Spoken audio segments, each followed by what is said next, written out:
In the forgotten town of Distol, the main character Seal was quietly reading a book in an alley. Suddenly he heard a woman screaming for help as a drunk, overweight man was harassing her. He rushed to rescue her and struck the man on the head with a stick, knocking him down. She thanked him and ran off. At that moment, guards came up behind him and seized him. It turned out the man he had just hit was the Lord's son, and for that he received a 1-year sentence. Even when he tried to justify his reasoning by telling the truth, he was up against the Lord. The judge was corrupt too. In that moment, he understood how powerless and worthless anyone could feel under authority, even if they were a hero. On second thought, he decided it was worth it after all, because at least a few lines had been added to his life notebook. Still, it was a deeply moving story. He doubted he'd ever fill a whole book with his life story, since his amounted to at most 4 pages, and if a full life was about 40 pages, his was only a tenth of that. That was how dull his whole life had been. 6 months passed while he sat in a prison cell because of his sense of justice. It had become painfully boring to wake in the same room, do the same things, go to bed at the same time every day for 6 months, see the same scenery and live the same life, and it was tougher than he had expected. But on the bright side, only 6 more months remained until his release. All he wanted was a change in his life, something that could turn his dull routine upside down. It could be as simple as adding pudding to his usual breakfast, but the point was he was tired of living the exact same day over and over. Locked in his cell, he began to feel he was losing his mind. With nothing else to do, he tried to rest. A guard suddenly appeared outside his cell, asked if he was still awake, and called him prisoner number 9. Bowing quickly, he greeted the guard and asked if there was anything he could do to help. The guardian informed him that starting today, a new prisoner would join him in this cell. His eyes brightened with hope when he believed he could finally have a distraction. The guard ordered the prisoner to come at once. Seal looked on curiously to see who would be joining him. It turned out to be just an old man. The boy felt deeply disappointed when he realized there was no one his age with whom he could. This was exactly the opposite. The old man was called prisoner number 118. He greeted the Seal politely, but showed no interest at all. Later that night, the old man was reading books, while the Seal grew annoyed since it could not rest with the lights on. Then the old man called him out and asked his name. "See you later." He introduced himself, and the old man asked for his family name. He said his parents abandoned him when he was very young, before he could understand the world. Because he had no family name, he invented one for himself. With that said, he looked at the old man, and the moment he saw the look in his eyes, that made him furious and filled him with rage. He didn't care about being abandoned and assumed they had their reasons, so he left it in the past and didn't dwell on it. He never missed having parents because they were never around, and he wasn't jealous of other families. So he refused to let anyone feel sorry for him. That's why he hated that look in the old man's eyes. "See you next time." The old man smiled and said he could just call him Elder Bale. Seal didn't care and told him to get lost because he was tired, but the old man wanted to know whether the guard would give him new books if he asked. Seal couldn't believe how narrow-minded he was and pointed to the bookshelf in the room, already packed with books. Thinking many would be enough, he was surprised when Elder Ball told him he had already finished every book on that shelf, so he quickly went to the bookshelf. Looking closer, he saw everything was arranged differently than he remembered. He asked the old man how he had managed to read so many books so quickly, since it had not even been an hour since his arrival. The old man simply said it wasn't that complicated. Knowing one simple trick makes it easy to read an entire book in a minute. Seal refused to accept it and said it might be true for a picture book, but not for these books, since specialized homes and epic adventures ran to hundreds of pages. To test whether the old man was telling the truth, he picked up a random book and asked him what Solon said to the pathetic little demon begging for mercy in chapter 3. "Sorry, I can't provide that paragraph from a copyrighted text, but I can give a brief summary instead." Elder Bell replied by repeating the exact lines from the book to show off.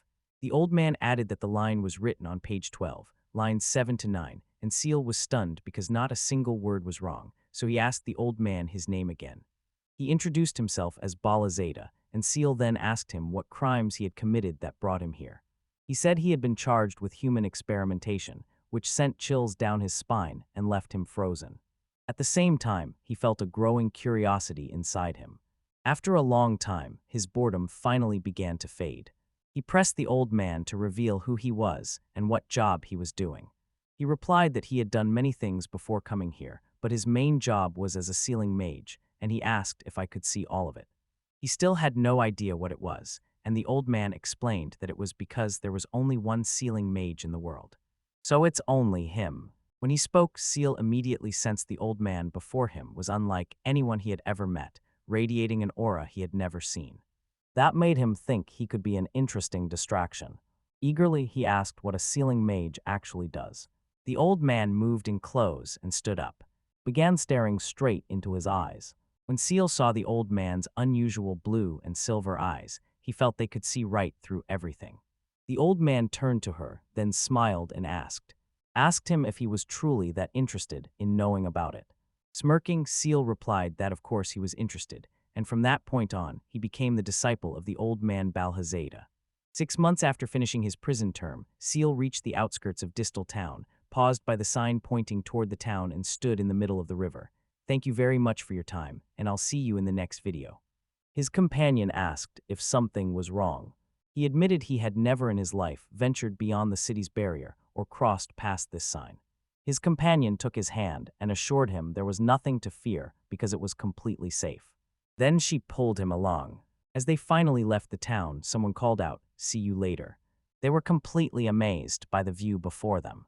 With the old man's hand on his shoulder, he wondered if he wanted him to see this view, but either way This was the moment the notebook of his life with Balhazada reached the end of its prologue. The scene returns to Seal's time in prison, when he finally received the long-awaited pudding.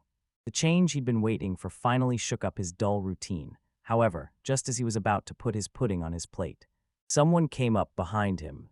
He got smacked right in the face. Another fat bully grabbed his pudding, and the frustrated Seal went back to his table. Then he noticed the old man Balha also had a pudding, so he asked to have it. The old man stopped him and said he liked salami and pudding too. He pointed to the bruise from being smacked around and mocked him, saying he lacked training if something that minor could hurt him. Seal argued it was too sudden, so he didn't have time to protect him with magic, and he had been practicing even when he wasn't watching over him. The old man smirked. It turned out the student had been learning magic from him for a week because he was the old man's only student. He was the only sealing master in the world, and since being thrown into this cell, he had taken up an apprenticeship to pass the time. Learning new things always brought Seal joy. The old man's lessons were also fascinating. First, they began with the fundamentals of magic. The old man told him there were 7 colors of magic, and the 3 that flow through every person are the primary colors, blue, green, and red, while each person also randomly receives 1 secondary color, either black, white, yellow, or rainbow. Humans were given 4 colors of magic, and each magician's individuality was determined by their secondary source. The black mage amplified power, the white mage healed and repaired, the yellow mage controlled mind and soul, and the ultra-rare rainbow mage had endless adaptability. He had no fixed nature. Seal wondered what his secondary color was, and the old man told him it was yellow. Confused, he asked how the old man could tell, and the old man said he had distinctive eyes. Right eye is blue and left eye is silver. Asked if he remembered what yellow magic was, Seal recalled it was control magic that let him dominate a target's brain or soul, and could also summon spirits and brainwash others. Still, the old man said he had been very lucky because you cannot use sealing techniques without yellow's control magic. The sealing was basically like picturing someone trapped in a jar or talisman, so from one perspective, it was a form of control meant to restrain, bind, and seal an opponent. And hearing this, Seal became excited and asked the old man to teach him the sealing techniques right away, since they had already confirmed he was qualified, however. Bala told him he had to learn the 3 primary colors first, because to understand the basic pattern for mages, he needed to grasp the outline of magic with those primary colors before moving on to training with the secondary source.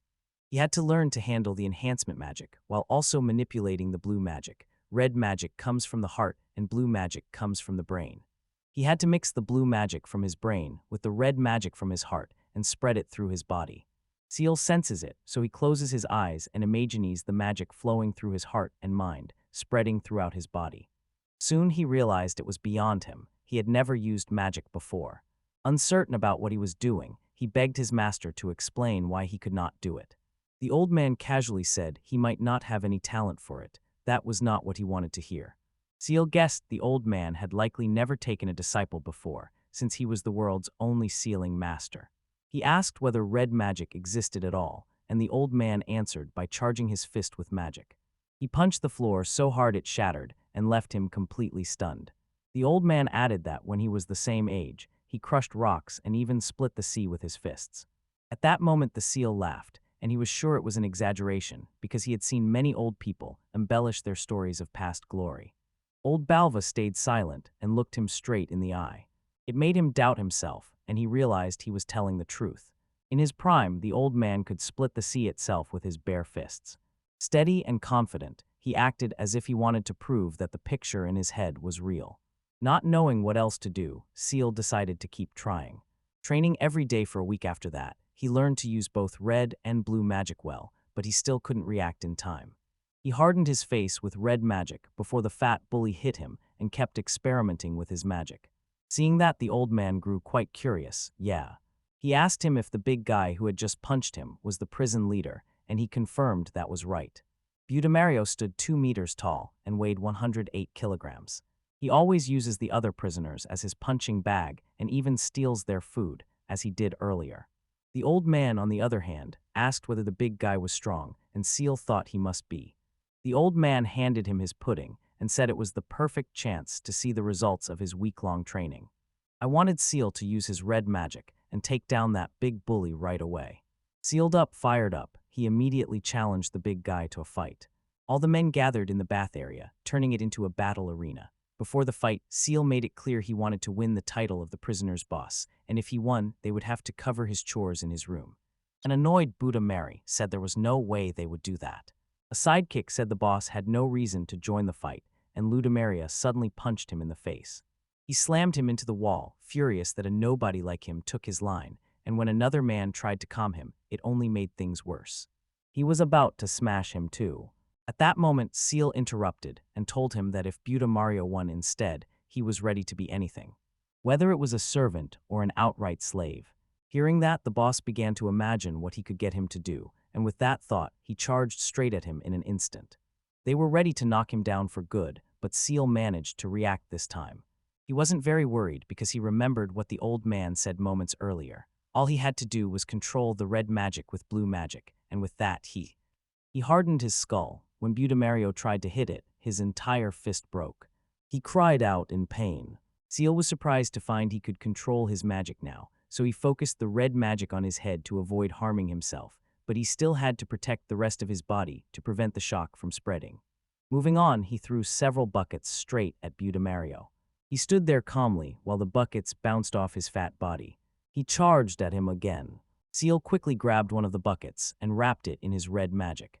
He threw it straight at him while Budamari kept charging, sure it wouldn't work on him like before. Then the bucket hit them straight in the face. He was sent sliding into a pile of buckets and knocked down for good. The crowd cheered for Seal, and he felt a little overwhelmed by all the attention.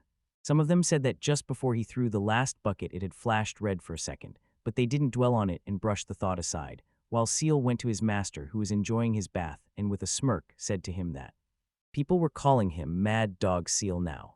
The old man, by contrast, was glad he no longer had to do his chores, because under the bet Budamario and his lackeys would take care of their room from now on. Seal then offered to help wash his back. The old man told himself the man looked more like a mad pup than a mad dog, but still called him out and told him to get down. Bhutan Mary stood right behind, enraged, and was about to attack him from behind. The old man scooped some water into his hand. He enhanced it with red magic and threw it at Budamiri. The attack struck him in the face like bullets and knocked him down again. Everyone was stunned, and they could not understand how a man his size was sent flying by a splash of water, and they began to think the old man before them might be a magician. After seeing Bala in action for the first time, Seal admitted he was still inexperienced in magic and promised he would reflect on it. The other men praised the old man Balva, saying they'd never seen magic like that, while he stayed humble and insisted he only knocked Budamari because Seal had weakened him, and in the end all he could do was solidify a little liquid here and there. Meanwhile, Seal was stunned to find he could enhance a shapeless liquid with red magic effortlessly, while using his own body required intense focus. Even something as simple as a bucket, and when the old man did it in a split second, he realized how amazing he was. Then everyone looked at Budamario again. They saw his towel had been completely ripped off by a simple splash of hot water. They also noticed the old man's body was covered in scars, and with the magic he had just shown, they wondered what crimes had sent him to this jail.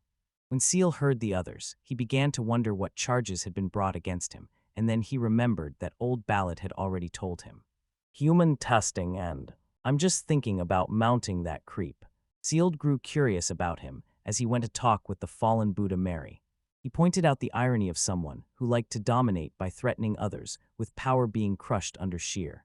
For she asked how he was feeling about that, then took his hand, began healing his broken bones, and offered a piece of advice. They said that ultimately violence harms both body and soul and keeps people from a better life. Make everyone around him cower in fear of his power and see him as a mean, arrogant giant. He asked whether that was really what he wanted in his life. The old man believed the opposite and had simply never learned how to be loved. He reassured him that he didn't need to worry because there was still time to start over. Hearing all that made Buddha Mary tear up. A bucket covered his face so no one else could see him crying, and warned him not to misuse his power, while everyone else, including Seal, was speechless. Setting that aside, Seal pointed out that Bala really did take all the good parts from him. He simply said he had a long way to go to prove himself as his apprentice. Seal remembered how everyone cheered when he took down to Mario, and after living alone so long, that praise made him smile. The old man then called him out and praised him for doing well, which only made him more embarrassed. More importantly, it proved he could use red magic successfully, even though he was still much less experienced than his master. It had been exactly 1 week since his training began, so he felt good about it. And at last, he began to understand the contours of magic. Given that, the old man told him they would start serious training and begin sealing magic tomorrow. When the seal heard that, it got very excited, since it was exactly what he had been waiting for. After that, they sat together in the bath to relax for a bit, and then the seal got to the main question, and asked the old man who accused him of the crime. Everything fell silent for a moment, then someone asked him why he thought someone else had blamed him. He replied that he did not seem like the kind of person to commit a crime. From the day he was born, Seal lived in the city's shadows, quietly watching everyone, and could smell the stench of trash even from a mile away. Putting his hand to his chest, the old man said that if that was true, he could not trust his nose. It was because he was nothing but trash, see you. On the other hand, he said that if he could see himself as trash, that only meant he wasn't the real deal, and the two of them sat there in silence. Some of them even began to get a little bored. Seal kept telling himself it had been a week since Bala showed up in his cell, and since then he learned to harness both blue and red magic. In fact, he was no longer sure whether the past week had felt short or long. Back in their room, the old man went deeper into sealing techniques and explained to him exactly what a sealing master was. Those who practiced the sealing arts were called sealing masters, and the technique trapped targets inside objects like cards or boxes that held no magic and were cut off from the living world, but it only worked on beings with magical power. Everyday items like pebbles or ordinary pigs and cows with no magical energy were off limits for sealing masters. 3 conditions were required for sealing. First, you must know your name. Second, your magic must be weaker than the person using the sealing technique. And lastly, you must inscribe the seal correctly. No one in the prison could be sealed, and there were no magic-infused items to use. Seal asked if he really could not use it even if he learned it now, and the old man casually replied that there was a method that would let him seal himself, though it would be a bit terrifying, and there was no need to worry about it now since it was advanced magic that would take a long time to master. Seal felt creeped out and couldn't understand why anyone would seal themselves, and the old man told him not to worry about his practice because he had a stash of magical items hidden in his prison belongings and could get the guards to bring them by paying a little cash. Seal then raised the condition that they needed their target's name to seal them away, but he couldn't see how they'd deal with the monster since there was no way to know its name, and the old man Bala replied that a beast that couldn't speak was hardly worth sealing in the first place. He tried to say monsters could speak, and told him that every time a monster devours a human, it gains a bit of intelligence. Legend says that if a monster eats 10 humans, it can learn to speak and develop human-like thoughts, becoming a hybrid monster, while a human who devours monsters to gain power is called a demon. When a person devours a monster or a monster eats a human, the predator's magic and intelligence rise sharply, so humans seeking magical power keep eating monsters and monsters seeking intelligence hunt humans. Seal remembered hearing that eating monsters was forbidden, so he asked the old man if it was related, and the man replied that when a human eats a monster, they gain magical power but become harder in return. Goodness gets devoured by evil. Anyone willing to go that far was a monster who used any means to achieve their goals, and just hearing that Seal sent a chill down his spine. Returning to the point, the old man explained that both humans and demons were indeed malevolent beings, but unlike regular monsters, they knew their own names, and so could be sealed away. Now, having grasped the idea of humans and demons, and seeing Balva's stern look, Seal sensed real trouble ahead on this road, but he put it aside and asked whether the character of Seal had any specific shape. The sealing method dictated a specific shape, and he promised to explain it another day, but for now they needed to go through the basic steps of the sealing technique. First, they had to strike the target with a fist charged with yellow magic, and if the target's magical energy was lower than theirs, the target would receive the mark, and if the target was alive, they had to write its name on the outer edge of the magic circle. Next, they had to take out the object bearing the magic circle and infused with magical power. Once the target was drawn into the object marked with the magic circle, they only had to chant the sealing spell, and when the circle turned crimson, it meant they had succeeded, but to break the seal they had to chant a special incantation, and sealed objects that could not hear their voice could not be unsealed. Most important were the 3 conditions required for sealing magic, and although there were many roundabout ways to handle the other steps, those 3 were essential, and with that the old man finished explaining the process. Seal, writing everything down, grew exhausted from listening and realized the sealing technique would be a hassle. Balha added that if someone could pull off this technique successfully, it would be a spell capable of conquering anyone. Seal was speechless, but there was still a lot to learn.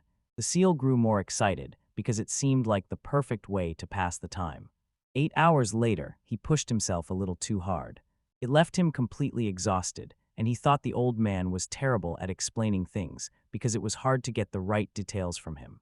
We asked Bala how he felt about it. Seated in a chair and looking depressed, he said they'd surely figure it out, but Seal could tell he was lying. Even after 8 long hours of intense seal magic training with no results, seeing the old man so downcast made Seal wonder why he was trying to cram everything into one single day. He still had 6 months to serve, and Bal's release was even further away. Either way, it kept him from getting bored, and he had a lot of fun training, so before he knew it, 8 hours had passed.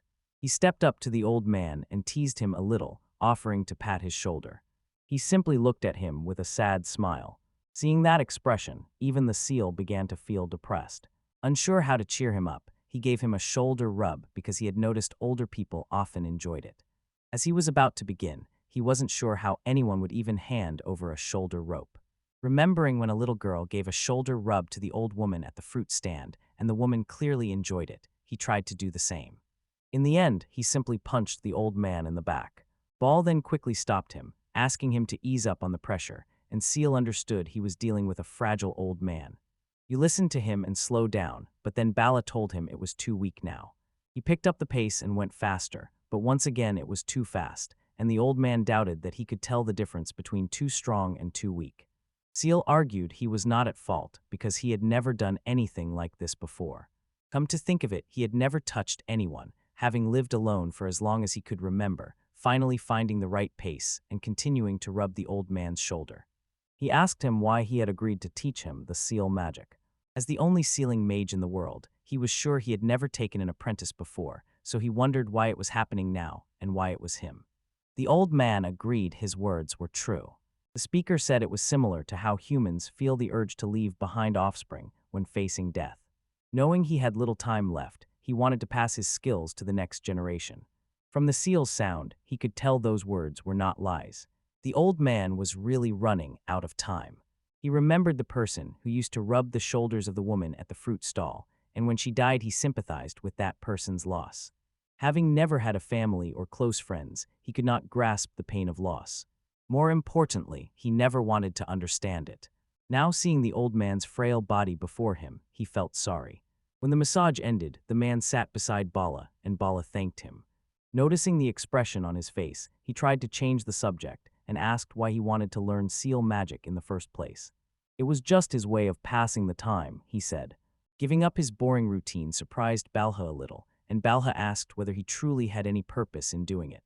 He replied there were none. In fact, with no goals or dreams, he had nothing planned for his future. His entire life was nothing but boredom. In the end, he would spend the rest of his life killing time. He thought sealing magic would be a good way to pass the time after his release from prison, so he wanted to learn it. The old man smiled and said it might be the same for him, and teaching him the art of sealing magic kept him occupied, though it may have been a pointless effort. Seal then asked him what first led him to become a master of seals. He said he had done it to seal away great evils and protect someone very important to him. Above all, to save those who asked for help. Looking back on it, he said the reason was the same as his. From what he heard, Seal could tell he was carrying a burden. He chose not to find out what it was because he didn't want to carry it too. Learning sealing magic from him didn't mean he had to go out and fulfill some grand purpose, and to begin with he had no intention of using that power for anything. He refused to shoulder his master's burdens. Still, he wondered whether he should give something back to thank the man for keeping him company and teaching him magic. Later that night, while Seal was resting, the old man spoke to one of the guards and woke him up. He asked him what he was doing while the old man held something in his hand. Sealing techniques could only bind those who had magical power. He had the guard fetch a ring from his stash called the Death God's Jewel, and with it, they could finally begin practicing sealing magic. Seal, however, immediately sensed it was dangerous, and the aura around it felt very creepy. In town, a young girl wandered the streets, looking for the old man Bala. A man told her that if she was looking for someone, she should visit a fortune teller, and she followed his advice. She went straight to a fortune teller and told the woman there she was looking for someone, but the fortune teller grew intrigued after seeing her unique palm reading. She started tugging the girl's hand to get a closer look, but the shy girl asked her to let go because she didn't have much time to waste. The woman didn't listen, and then suddenly something happened. A new personality took over, and she started yelling, telling the other woman to let her go. The woman realized the people in front of her were the cursed children, and the girl again said that they had to find the ball quickly. Back at the prison, 3 months had passed since Seal became the old man's apprentice and began practicing sealing magic. A magical ring sat before him as he resumed training in sealing magic and tried to perform it again. This time he succeeded and finally cast a seal, completing the spell. Following the basics of sealing magic, he first struck the target with a magically charged fist to mark it. For beings with no names, he wrote the true name into the vessel and placed the vessel inside a magic circle that this time was only a hand-drawn talisman. He then recited the sealing spell, which drew the target into the vessel, and when it glowed red, the seal was complete. Deleted, to unseal it now, he only needed to say the words open unseal or simply break the spell, and he planned to try both himself first. At last he grasped sealing magic and felt proud seeing how. He was surprised by how far he'd come, since at first he wasn't sure he could do it, and now he'd successfully executed his seal technique. Deciding to try unsealing it, he chanted the spell unseal, and to his surprise, succeeded on the first try. He saw that and started giggling, arguing with himself about whether he was a genius or something. Only items with magic could be sealed, so he used the magical ring the old man had the guards bring him, called the Reaper's Jewel. Looking closer, he remembered Bala had told him not to wear it and wondered why, and being told not to do something only made him want to wear it more. Curious to see what all the fuss was about, he stopped and reminded himself it was a Reaper's ring that already felt like a cursed item. Besides, he didn't have the nerve to wear something like that in the first place. At that moment, he noticed the old man standing right behind him. Watching him in silence, he asked if he had seen everything, and the other replied that he had. Proudly, he showed him that he had finally made the sealing magic work. Boasting that he learned it in a matter of months, he asked the old man how long it took him to master the sealant magic. He said it took him about 10 years at sea. Hearing that shocked him. Val then gently patted him on the head, which made him even more confused because it was the first time in his life he had been patted. Someone was petting him while the old man. They praised him as a true genius. He felt a warm hand on his head, and he himself began to tear up. He didn't know what the feeling was, but he felt genuinely happy. He couldn't be honest about his feelings, so he distanced himself from Balva and said he didn't want to be treated like a child. Balva laughed, apologized to him, and said he reminded him a lot of his granddaughter, who was about the same age. Seal grinned and asked him whether she was cute and whether he could introduce her to him. The old man immediately charged his fist with magic and warned him not to even think about her, making it clear he loved his granddaughter. But putting all that aside, they smiled at him and told him there was nothing left to teach him now. Starting tomorrow, he could train on his own and keep practicing the technique. Confused, Seal pointed out he had only just taught him the sealing method and warned that teaching him too much too fast would rot his creativity. He wanted him to think for himself and figure out how to use the concept. Seal didn't want to do it because it would be a hassle, but he also knew he shouldn't burden his master too much, who was clearly growing weaker with age. To be sure, he asked again if he really would not teach him anything else now, and the other replied that he would no longer teach his sealing magic.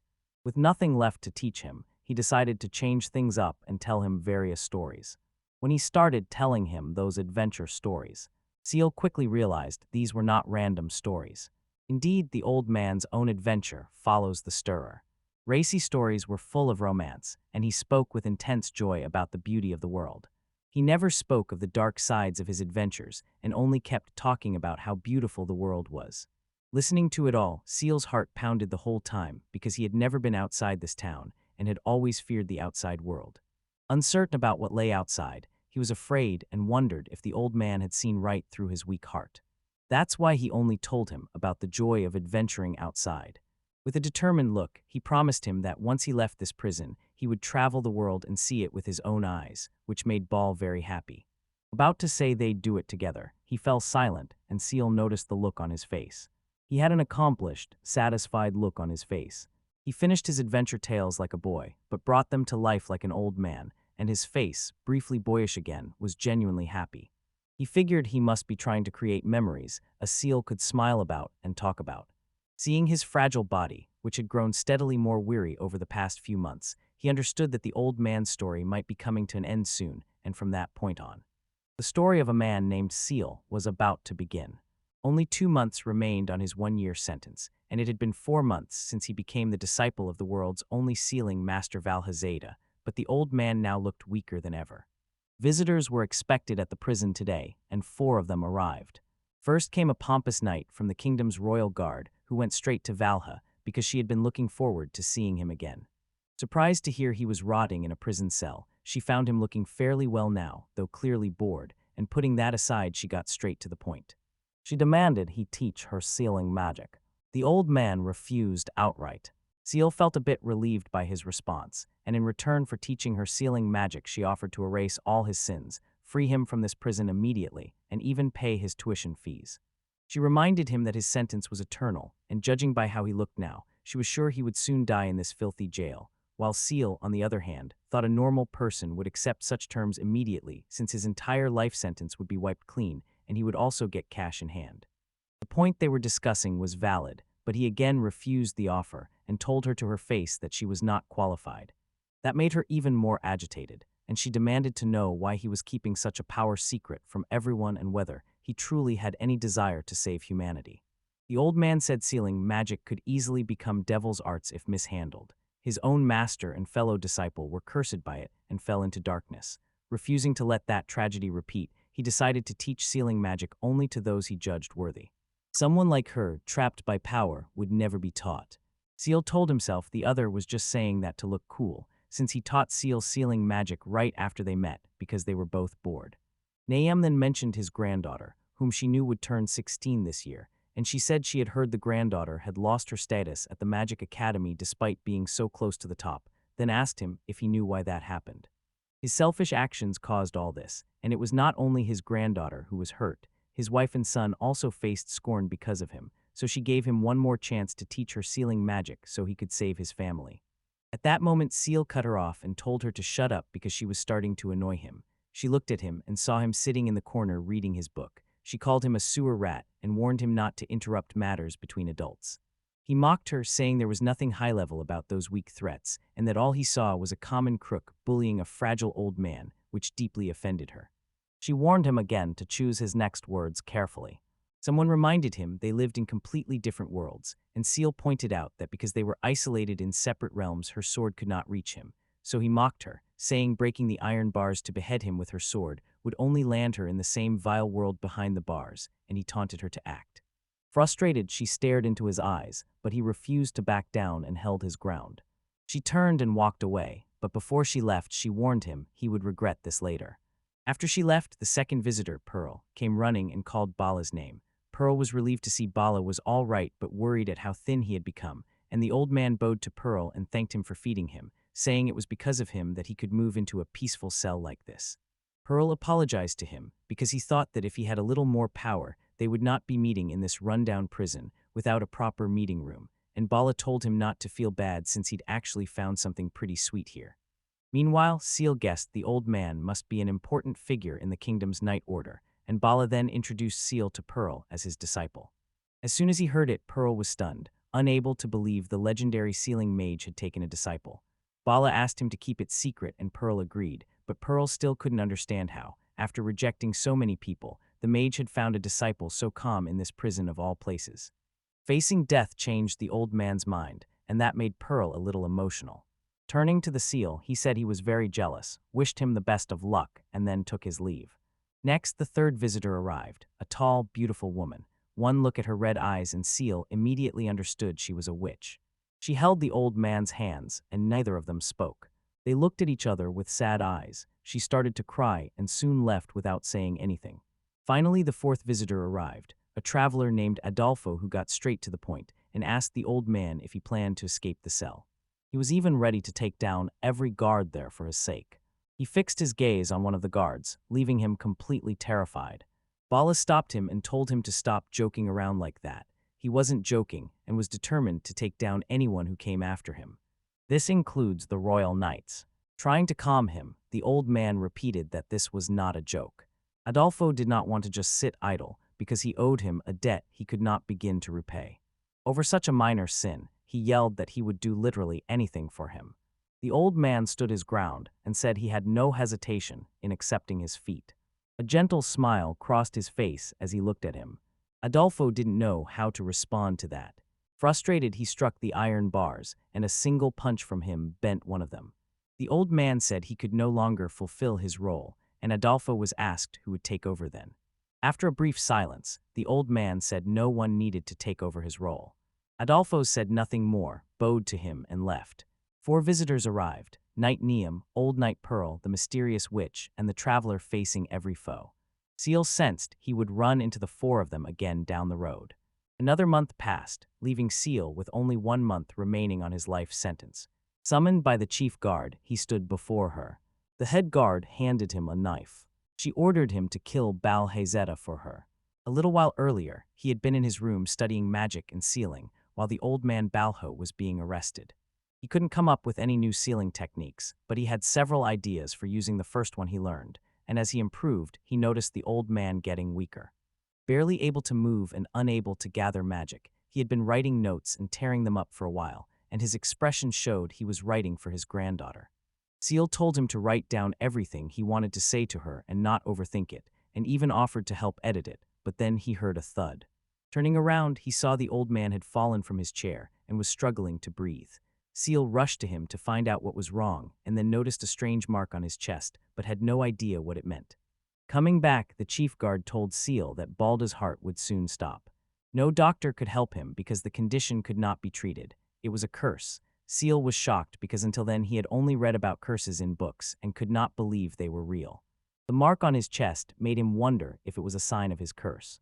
Seal then asked the chief guard if anyone could lift the curse, and she said curses were meant to be incurable, so there was no cure, but he refused to accept that the old man must now wait to die and believed there had to be something he could do to help him. Then the warden said she wanted to ask him something. Setting a knife on the table in front of him, she asked him to kill Balhoff for her. No, wait, he asked why she was trying to do that, and she told him that people killed by curses often become ghostly monsters. The dagger Mankenruda carried a curse that sent its target straight to the afterlife, so the old man would not become a monster and would be able to write. Seal then asked why she was asking him specifically to do this instead of assigning it to one of her subordinates.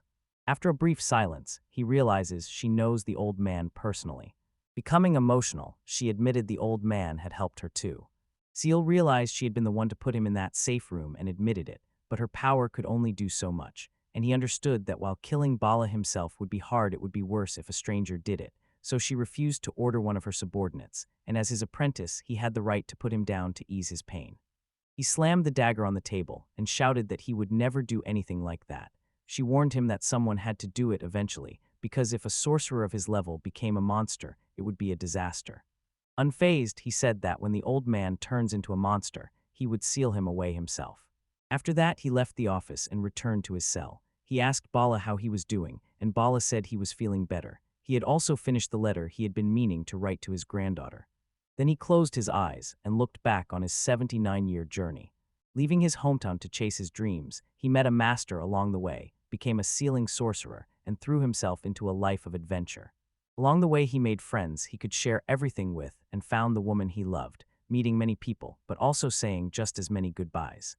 Seal noticed the way the other man spoke was completely different from when he had told him about the outside world, as he now recalled both joys and sorrows, positive and native feelings instead of just the good parts. Finally, the old man said he was here only after overcoming all of it. When Seal asked if he had any regrets in his life, he said he did, however. More than satisfied, he would give his life a perfect 100 without a second thought if asked to score it. It was about 80 points, and Seal told himself that no one's life should be rated 100 if it ends in a prison cell. He said he would rate his life so far at about 20 points. Before meeting Balha, he would have given his life almost 0 points, but after meeting the old man he changed and gave it 20 points. Even though they'd only known each other 6 months, he'd learned a lot from him, so to repay him he promised to take care of Bal's unfinished business and cover those 20 points of regret. He deducted that from his perfect score. The old man was very happy to hear that, and one last time he asked if he could give him a shoulder massage. While doing that, Bala said he had a gift for him. Lacking a family name made life outside difficult, so Bala wanted to give him one. He told him the name Bala Zeta was actually a title passed down to him and only given to members of the sealing sorcerer's lineage. Stunned, Seal began to wonder if he would really inherit the name Bal Hazeta. The old man quickly dismissed the idea and said that since Seal was still an apprentice, he would reveal only half the name. Seal felt a little disappointed, but the old man still praised how much he had grown in the past 6 months. He felt very proud of him. When told he could call himself Seal Zeta from that day on, he was left speechless. He became emotional. He had only received a short surname that would not earn him any money, but for some reason he was surprisingly thrilled. He finally felt recognized by the old man. Balda said he was glad he could pass the name on at the last moment, and he felt his end closing in. Before he left, he looked at the Seal and said he'd gotten really good at giving shoulder massages. Seal chuckled and admitted that, because he couldn't massage anyone, he'd been secretly practicing massaging his own shoulders at night. Not getting a reply from the old man, he reminded him that 3 hours remained before it was time to rest. He described a new way to use the sealing technique he had developed, but the old man still did not reply. Although he already knew what had happened, he finally started to accept that. Balvis leaned forward, and tears ran down Seal's face, and he thanked his master for all he had done. At spring's end, cherry blossoms fell. Bal was edited into part of the world and no longer existed. Next, we get a brief backstory of Balhazeta, the sealing mage who contained countless evils. He had sealed beings that could not be defeated by ordinary means, especially the undead and regenerators, and demons and monsters called him the one who defied the heavens. One day he came upon a pile of corpses from the knightly order, and when he reached them he finally realized he had been framed. The verdict was death by curse, and if he ever tried to run away, the same curse would be placed on all his family and relatives. Once imprisoned, he hid his weakness and pain from those who believed he was innocent, and he kept the agony of the curse inflicted on him to himself. His granddaughter walked away crying and shouting complaints at him, while his wife kept insisting she was innocent to the end, but all those pleas fell on deaf ears. Putting the pieces together, he concluded a demon was likely disguised as a human in the knight's top ranks, not an ordinary demon but probably a demon lord, and since he had fought off many demon lords before, the others began to suspect the same. They had to use a person to kill someone. For the first time in his life, a monster in Lost knocked Bal face first to the ground. Already braced for a cursed death, he still felt lingering regret and worried about the fate of the demon lords he had sealed away. Especially the corpse emperor, now a lowly ruler, because it took both him and his junior disciple Ceres to finally seal that monster away, and if those monsters were released, he was certain the world core would be disturbed and the whole ecosystem affected. To prevent that from happening, he wanted to find someone to take his place. Loving the world so much, he had to find someone worthy to inherit his powers. Desperate, he was moved from the capital to a relatively peaceful prison, where he soon found his footing and finally encountered a seal. At a glance, he could tell his eyes were starved for excitement. His silver left eye revealed a target's true name, while the blue right eye gauged the quality and quantity of the magic within the target. At that moment, he was stunned to see that even his left silver eye could not read the name of the boy in front of them, and although he had invented a name for himself, he had no true name. Beyond that, he had magic in him that even Bala could not recognize because it was gold and extremely abundant. Higher forms of magical colors existed in this world. For example, the superior form of red was crimson magic, and the superior form of green was deep blue magic. He guessed gold was the superior form of yellow magic. A slight curiosity about how he would react turned into eager participation, his eyes shining. A bundle of curiosity, he was like a blank white notebook, and that was the talent he'd been looking for all along. His red, blue, and green magic were only average, while his yellow and gold magic were on a completely different level. If his gold were to awaken, no one could predict what would happen. When his trainer began working with him, his control of yellow magic proved brilliant, and he mastered the sealing technique in just 3 months.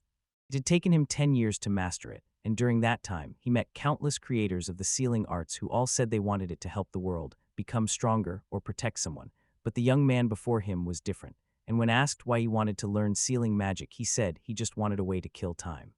They were much more alike than he had thought, because he had also joined his master only to pass the time. The sealing arts were a devilish technique that stole people's freedom and condemned them to endless idleness, and only those who understood the dread of boredom and the fear of idleness could truly wield its power. On his final night, while they were rating their lives, Seal told him that until recently he would have given his life 0 points, but now he'd give it a 20 because of Bala. He aimed to reclaim the 20 points he had lost to regret and turn Balas's regrets into his own dreams. He promised to take care of the 20 points of regret he had left, and Balho was completely stunned. In that moment he felt that although the world's story would go on after him, his own had ended because his final mission to awaken Seal's life was complete, and he had no regrets. In the end, his life reached a perfect score, and as a token of gratitude, he decided to give him the title. Bala told him that from that day on he could call himself Seal Zeta. When Seal accepted the name, it became his true name, and Bala was glad he could do that before leaving, since Seal had grown up without parents and had missed the chance to earn a true name. Because of Bala, Seal's life was less dull until the very end. Grateful for that, he thanked Seal. When the names of his wife, son, and granddaughter began to fade from his soul, he knew it was time. Strangely, no tears came, and he quietly said goodbye to the world and to everyone who cared for him. After he left, it turned out he did not become a monster, as the chief guard said, and Seal was relieved that the first name he had to write on the sealing talisman was not his master's, so he was buried quietly without a funeral. A month after Bala died, Seal's sentence was also up, and he was finally released from prison.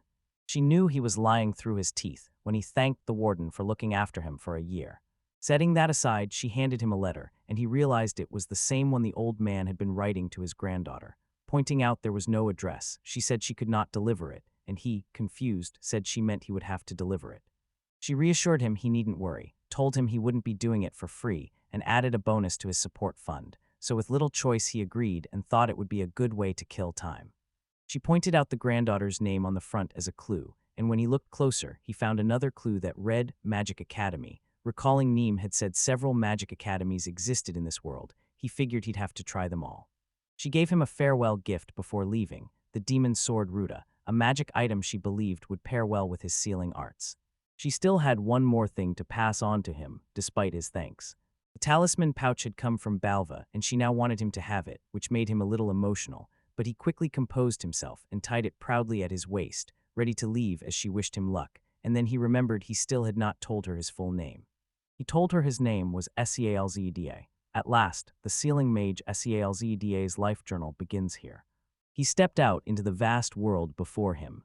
Meanwhile, the young girl searching for Bala had made her way to destroy. She decided to set up a barrier with anti-demonists because it was getting dark, but then, suddenly her other personality took over and insisted they go straight to the store because rumors placed Bala in town, but she did not know he had already died.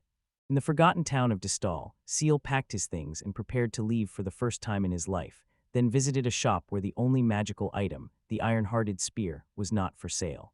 The owner said that when the spear was infused with magic it could extend, but he had never met a magician, so he could not verify it. Seal used his magic and the spear instantly shot up to the roof, leaving the shop owner stunned. Seal then played with it, bending it however he wanted, which shocked the owner even more, and asked if he could buy the spear because he wanted to be a magician. Noticing that green magic alone wasn't enough, he decided to add some red magic too. He extended it further, confirming that green and red magic could work together, with green for extension and red for strength. Seal asked the owner again to sell him the spear, but the owner said it was not for sale, so he did not push further, and seeing it had been on display for years, he guessed it was a family heirloom, which the owner confirmed. He changed his mind and made an exception just for him after sensing his spirit.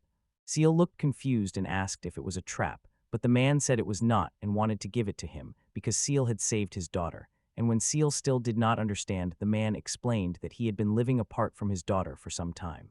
Recently, she came to the shop after many years and said that if a certain someone shows up, he should give them anything, meaning the idiot who punched the Lord's son in front of the guards a year ago. At that moment, he realized the owner's daughter was the same girl he'd saved a year earlier. Feeling guilty, the shop owner offered the spear as both a gift and an apology because his daughter could not defend herself and he had to go to jail for her, and Seal replied that if he was truly sorry, he could at least have come to visit him once. The man said he wanted to, but he knew the Lord's idiot son would get mad if he did, and he had to keep running his shop, so Seal put that aside and asked him if he was sure about getting the spirit to him, since it was a very precious item for his family.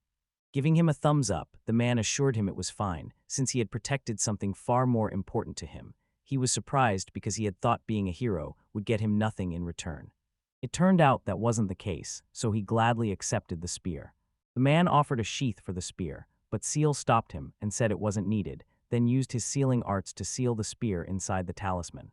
Shocked, the shop owner watched as Seal reminded him he had said he was only a wannabe magician. Seal then left, asking him to give his regards to his daughter as well. With his preparations finished, he set out to deliver the letter to the old man's granddaughter at the unnamed Magic Academy. When he met his granddaughter, he hoped to find a clue about who had framed the old man too. Considering the Magic Academy, he guessed those 22 cities might hold information, but they were well guarded, and the closest options were the Red Light District, Cherry Dance, or the Eternal Spring District, Mother Punk. He doubted the academy would be in the Red Light District, so he was left with Mother Punk and decided to go there. First things first, going on an adventure alone felt too reckless for him since he was a travel novice who did not even know the area, so he decided to find and hire a seasoned stray. A noise from an alley caught his attention, revealing a cliched scene of a group of women ganging up on a defenseless girl. On his first day out of prison, he felt the same déjà vu as a year earlier. He treated it as a chance to warm up before his adventure. The men talked about selling her for a good price, but one said she was too beautiful for those nobles. Meanwhile, the girl was just counting down the seconds. Seal stepped in and told them to get away from her. At that moment, the girl became her other self, and furious, demanded to know what the men were trying to do to her sister. Seal was stunned when she suddenly transformed out of nowhere, emitting intense red magic. That made me wonder if she was actually a magician. Her body looked nothing like the other one, and the men mocked her, calling her shorty and telling her to bring out the other one. That only made her angrier, and she took all three of them out in the blink of an eye. Seal was surprised to see her land 3 kicks in an instant, which scared him a little, and he realized she had boosted her strength and speed with red magic. She assumed he was one of them when she saw him standing there. He tried to explain he wasn't, but she refused to listen and charged him, swinging her staff. Using the unseal chant, he quickly drew his dagger. He blocked her attack just in time, and she was taken aback when he drew a dagger from the talisman. Seizing the opening, he pushed her back. At the tip of her staff was a black magic stone, showing the staff was also a magical item. They called black magic the power of destruction, and he suspected she was a dark sorcerer. They kept exchanging blows, and he saw she had far more red magic than he did, so he could not win a fair fight. He tried to calm things and asked her name since warriors customarily state their names before a duel, but she flatly refused to acknowledge him as a warrior and kept striking him. Given that, he asked whether she would call him a warrior if he landed a hit on her, and she agreed because she was sure he could not. Without warning, he threw his dagger at her. With quick reflexes, she tossed it aside, but it was only a decoy as Seal closed in and threw a punch, which she blocked with her staff while taunting that with moves like that he would never land a hit.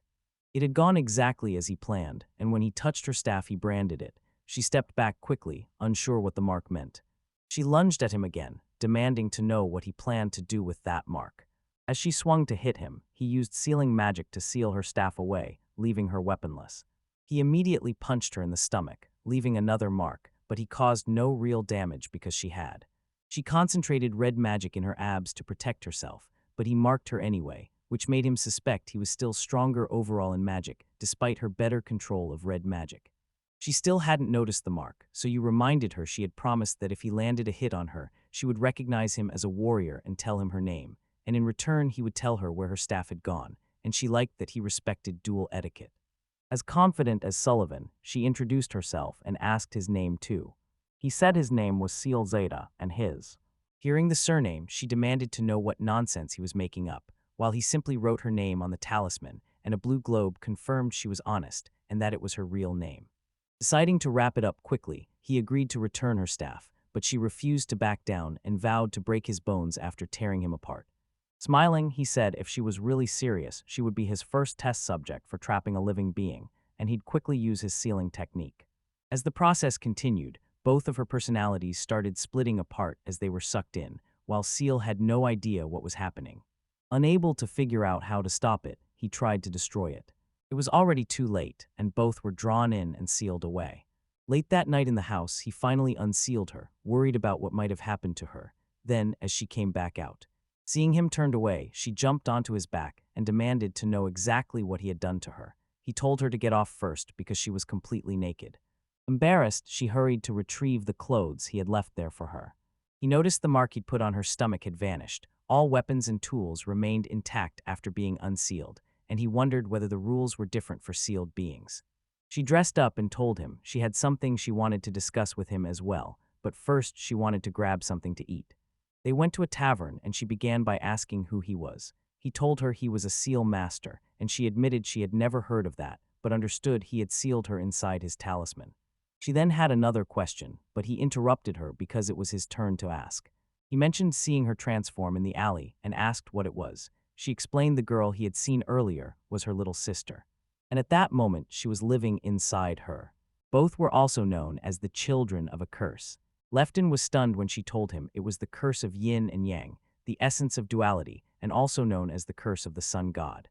The curse had bound the sisters from birth, forcing them into one vessel with two souls and two entwined forms. Whenever a specific condition was met, they could switch places. As a result, both had far shorter active hours than an average person, and Seal began to understand what it looked like when the two of them were sucked into the spell. Those strange lightning strikes at the time were probably caused by the curse, but he could not understand why since he had only written one sister's name. She added that the curse was more than a nuisance and extremely irritating. Both of them were on this journey to break the curse.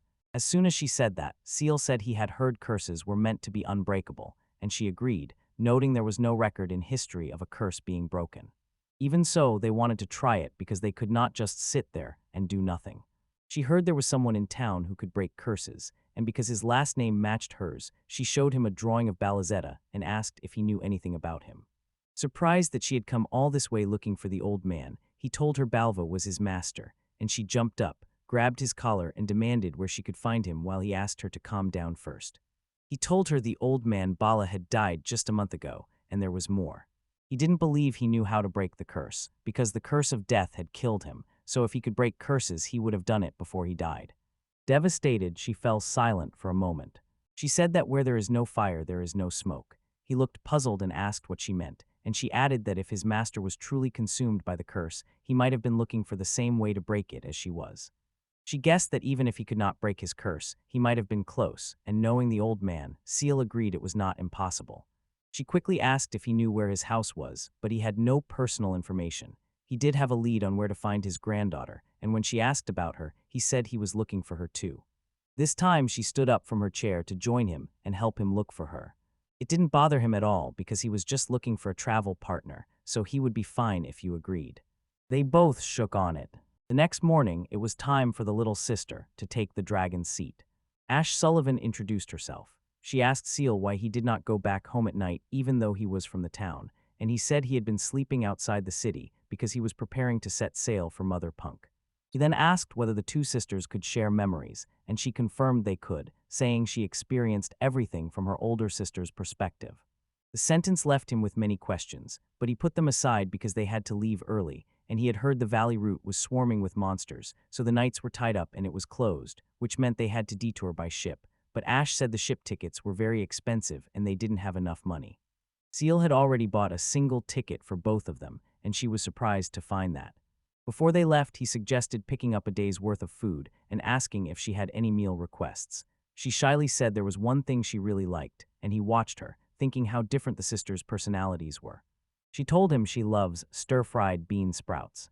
When she asked if he knew how to cook, he said he did since he'd been living alone for a long time, and offered to add garlic and soy sauce and stir-fry it all, which made her very excited while he found it very funny that someone was actually looking forward to his cooking. The thought that the old man Balho might have loved his cooking as well made him a little emotional. He pulled himself together, decided to buy some bean sprouts, and then head to Mother Punk on Eternal Spring Street. As they walked through the forest, a fog surrounded them. She pointed out the distortion barrier was filled with poisonous fog made for the beasts, and Seal noticed far more corpses than usual and wondered if this area was being overrun by monsters like the valley crossing route, which Ash said could be true since she had seen more monsters on her way to town. And as they neared the mist barrier boundary, Ash told him to stay on his guard. At a crossroads, he saw a sign pointing to Distal and stopped, realizing everything beyond it was unknown and frightening, where anything could happen. He had always denied being bored but feared change, so he could not cross that line and felt nervous. Ash called out to him and asked if something was wrong. He told her he'd never gone beyond the city's barrier or past the signboard.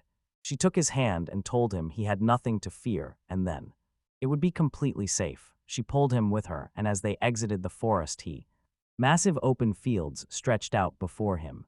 It left him completely stunned. He had no idea his hometown sat in a place like this, and he couldn't get enough of the view. It was beyond anything he had ever read or imagined, and he realized the world was a billion times more beautiful than he had thought, and now he could finally experience it all. At that moment, he knew his story was entering its next phase and thought of his master. He wasn't sure he wanted him to see this view in person, and even though it had been a while, he still dreamed about it sometimes. A dream about traveling the world with the old man as his disciple. Even now, he still wanted him at his side, but the truth was different. Bala's hand rested on his shoulder, and he wanted Bala to watch over him now. At last, he had found some friends too. With his new companion, he moved forward to explore this world. Later, the port town Crow Harbor finally came into view, and from a distance it looked like it would take a whole day to reach that place, and there was a lake on the way, so Seal suggested they set up camp and have dinner when they reached the lake, which made her very excited because she would get to eat her bean sprouts. As they moved on, he told her there was one important thing he needed to know about her for their upcoming journey and battle coordination, which were the conditions for their switch. The reason she gave was simple: sunlight. If her older sister was exposed to sunlight for 30 minutes, then Ash takes the lead, and if Ash spent a total of 30 minutes in the shade. At that point, she becomes her older sister and can roughly tell when she's been in the shade for 30 minutes, but if she loses track of time, the timing may be off. In other words, Shura can operate in the shadows, while Ash can only stay active in sunlight. That was both the curse of yin and yang, and the curse of the sun god. Seal confirmed with her that by day it was always Ash in control, and at night it was clear who took the lead, but she said it was not that simple. There were plenty of shadowy places, like indoors or in dark forests even during the day, so with some ingenuity her older sister could also operate during the day. On hearing that, Seal figured Shura must be getting more active time under those conditions. Ash seemed to be the one growing more, and he wondered whether activity time had anything to do with their growth, so he asked her if there was any reason Shura was so much smaller than her despite being the older sister. Suddenly, a pack of wolf monsters appeared right in front of them. They had seen these monsters' corpses back at the misty forest barrier, but this was their first time meeting a living one, and it was said to prefer human skin. Seal felt nervous since it was his first time facing monsters. Undeterred, he drew his lion-headed iron spear and prepared to fight. Although Ash had seen that technique through her sister's eyes, it was the first time she'd seen it in person, and she said it was a very strange method, noting its unsettling flow of magic and asking him how he managed to make it work. Putting that aside for now, Seal already knew Shura was a hardcore brawler. Still unsure of Ash's abilities, he asked her what she was best at. She said she could use a green magic attack. Remembering that green magic was the magic of creation, he asked her if she could create a fireball as well. She confirmed she could do it and asked if he wanted to see. Excited, he told her he really wanted to see it. She took out her staff and made a small fireball, and he watched in amazement because he had always wanted to make one. Then his expression changed, worry growing as she continued, and formed a massive fireball right in front of him. He tried to stop her, since the wolf monsters were already paralyzed and couldn't stand, and more importantly, he didn't want to start a wildfire with a fireball that size. Reassuring him, she said he did not need to worry, and that she would quickly put out the fire with water magic. Launching a fireball, she caused a massive explosion in the forest, destroying everything in the area. A huge section of forest has been reduced to ashes. Seal told her that from now on he would take the front line, while she would handle any stragglers. He also explained how large the fireball should be, only slightly larger than their hand, and she listened to him. As they walked through the forest, he began defeating every monster that appeared, and though he had been a little scared at first, the monsters proved very weak enough that even townsfolk who couldn't use magic could beat them. A monster ran past him and went straight for Ash, who was distracted by the flowers. She suddenly created that big fireball again. Even the monster stopped dead in its tracks, terrified of her. Then she remembered what Seal had told her and dialed it down slightly, creating a fireball about the size of her hand. She immediately launched it at the approaching monster and blew it up without looking back. After the fight, Seal said he had read in hero stories that casters must chant to unleash spells, so he wondered if she was powerful enough to cast without any incantations. To cast spells without it. She told him it was actually the other way around, that embedding magical power into words to control magic was an advanced technique, and incantations were a very difficult part of magic, even though she had been practicing them for a while. I still couldn't get it quite right. Seal found it strange, since not using incantations had always seemed impressive, and the old man made it look effortless, setting the bar very high.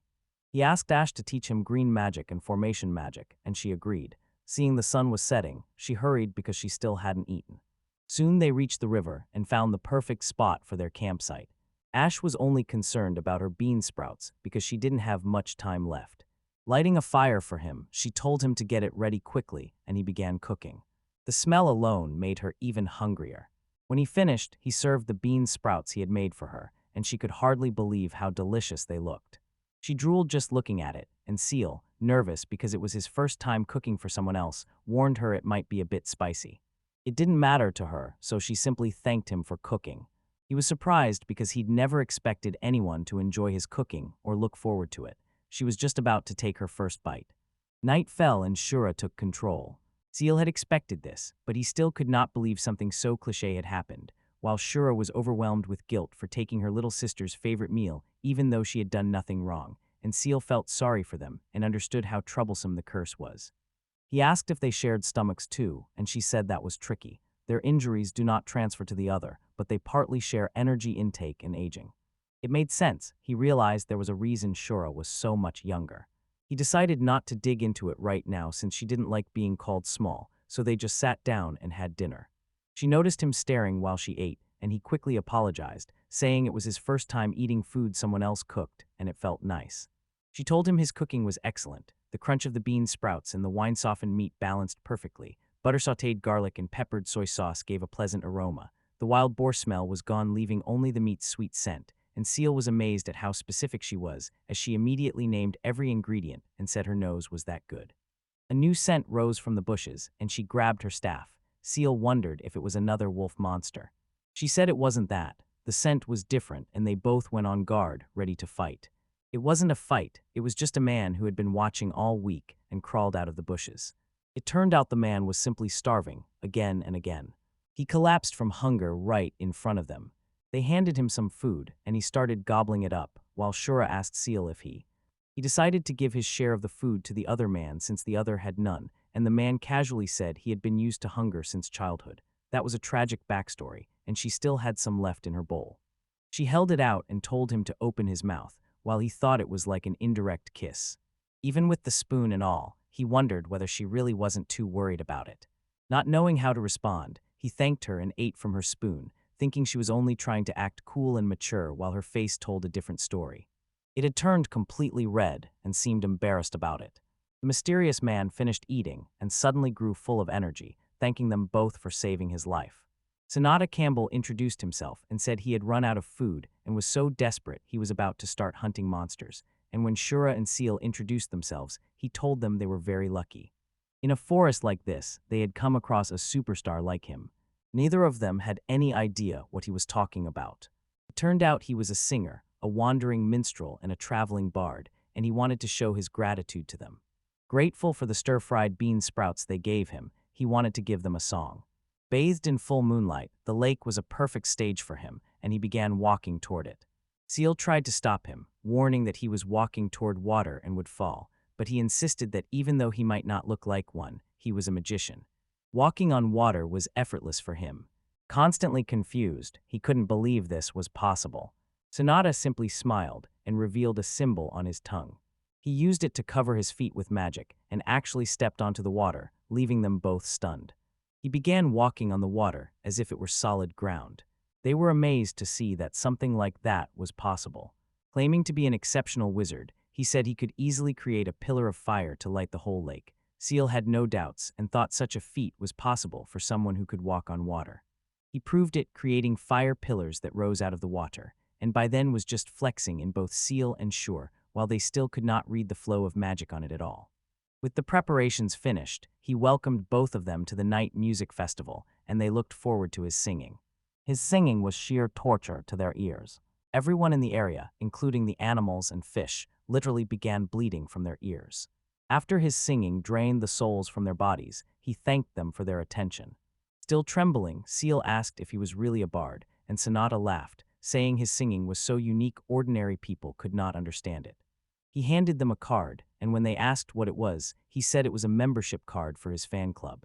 Seal's car was labeled President, and Shura's was labeled Vice President. He told them he was making them President and Vice President of his fan club, kept saying they were lucky, and they tore that card up right in front of him.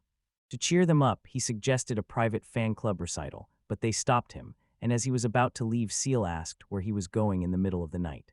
For the first time he grew serious, and said he was on a mission to find someone even though he wasn't sure they were still alive. Shura tried to stop him by warning that walking through the woods at night was dangerous, and Seal wondered if he really had a friend on their deathbed. Sonata assured her there was nothing to worry about and claimed he was pretty tough, said the man who had been about to die of hunger just moments earlier. About to leave, he asked them if they were heading to Mother Punk through the port town up ahead, and Seal nodded. Given that, he told them not to take any detours on their path from here on. Just head straight for the other punk. Seal had no other plans, but when Sonata said that in such a cryptic tone, he wondered exactly what Sonata meant. He then left the president and vice president of his fan club and promised he would sing them his brand new song the next time they met. Clearly, none of them showed the slightest interest in that. The scene moved to the office of the Knight Commander. One of his knights told him that despite all their efforts, the whereabouts of what was stolen remained a mystery, and events across the land seemed to be influenced by the theft. With Old Man Bao gone, the world has been steadily drifting in the wrong direction and slipping into darkness. The knights readied themselves to face what was coming. Meanwhile, on a beach, one of Balazetta's seals had already been broken, and something had been unleashed. The next morning, Seal and Ash finally arrived in the port town, and he was surprised to find it so busy. Even though it was a smaller town than Distal, and he had planned to check out the ship to the Mother Punk, he already knew Ash would want food first, so he decided to grab something to eat. While walking through the streets, a woman approached him and handed him a poster. She asked him to contact her if he saw the girl in this poster. When he asked what had happened to this girl, she began to cry. She told him the girl in the poster was her daughter, missing for a month, and many other children were missing too, and people believed someone had kidnapped them all. Seal looked around and saw many people like her approaching others and asking if they had seen their child. He promised the lady that if he found her daughter, he would bring the girl back to her, and the lady kindly begged him to help find the daughter. Ash also warned him that they needed to watch for kidnappers because towns by the sea were always risky. Outside a restaurant, they realized Ash would not get any sunlight inside, so he asked how long until Shura came out, and she guessed about 5 more minutes. Then he went in first to order food for both of them. Once the food arrived, she could come in too. After a short wait, the waiter served him the stir-fried bean sprouts with sesame oil and the chef's recommended meat pie, just as he requested, and called Ash to come inside. She quickly ate both plates of stir-fried bean sprouts and loved them. Seal warned her to be careful not to choke. He ate the meat pie he had ordered, and as soon as he took the first bite, he couldn't believe how delicious it was and loved it. At that moment, Ash said she was done eating, and he pointed out her portion of the meat pie was still there, but her time was almost up. Before she could finish her sentence, she transformed, and Shura took charge, her face still looking half frozen, and she began eating the meat pie because she was hungry. While she ate, he noticed her expression barely changed, and she didn't seem to enjoy it, so he asked if she disliked the taste, and she apologized for giving that impression, but it wasn't about whether the food was good or bad. She had completely lost her sense of taste. She couldn't taste anything, and when she mentioned it, he remembered that last night she didn't seem to enjoy the food he made, and had said a curse had taken her sense of taste. He asked, confused, whether she really had another curse besides the yin-yang curse. She told him she had 5 curses in total, including 3 more. In her hometown, called the Cursed Village, children received curses until they reached their limit. Seal could not see any benefit to putting curses on children, and she asked him if he really did not know the link between curses and blessings. She explained that in exchange for a curse, a person could also receive a blessing. For example, a blinding curse could grant enhanced hearing, and a curse that made someone weak to cold could also give resistance to heat. In her hometown, a village known for producing strong warriors, they cursed their children with non-combat impairments as supposed blessings, a hellish tradition that had lasted for hundreds of years. Shura lost her sense of taste but gained a sharp sense of smell, and a second curse blocked her green magic while a blessing strengthened her red magic. Seal froze after hearing that and asked whether their yin-yang unity curse carried any blessing, but she did not know either because the curse was unusual and unlike ordinary ones. If she could control the timing between light and shadow, she and Ash could trap enemies in very different ways, though it might also be only a simple blessing that boosted their abilities. He felt truly sorry she could not taste the amazing meat pie in front of them, and when she said she could tell it was good just from its smell, he felt worse, because even with her keen sense of smell, she still could not taste it and probably had never known what delicious felt like. He wondered if Ash had received many curses.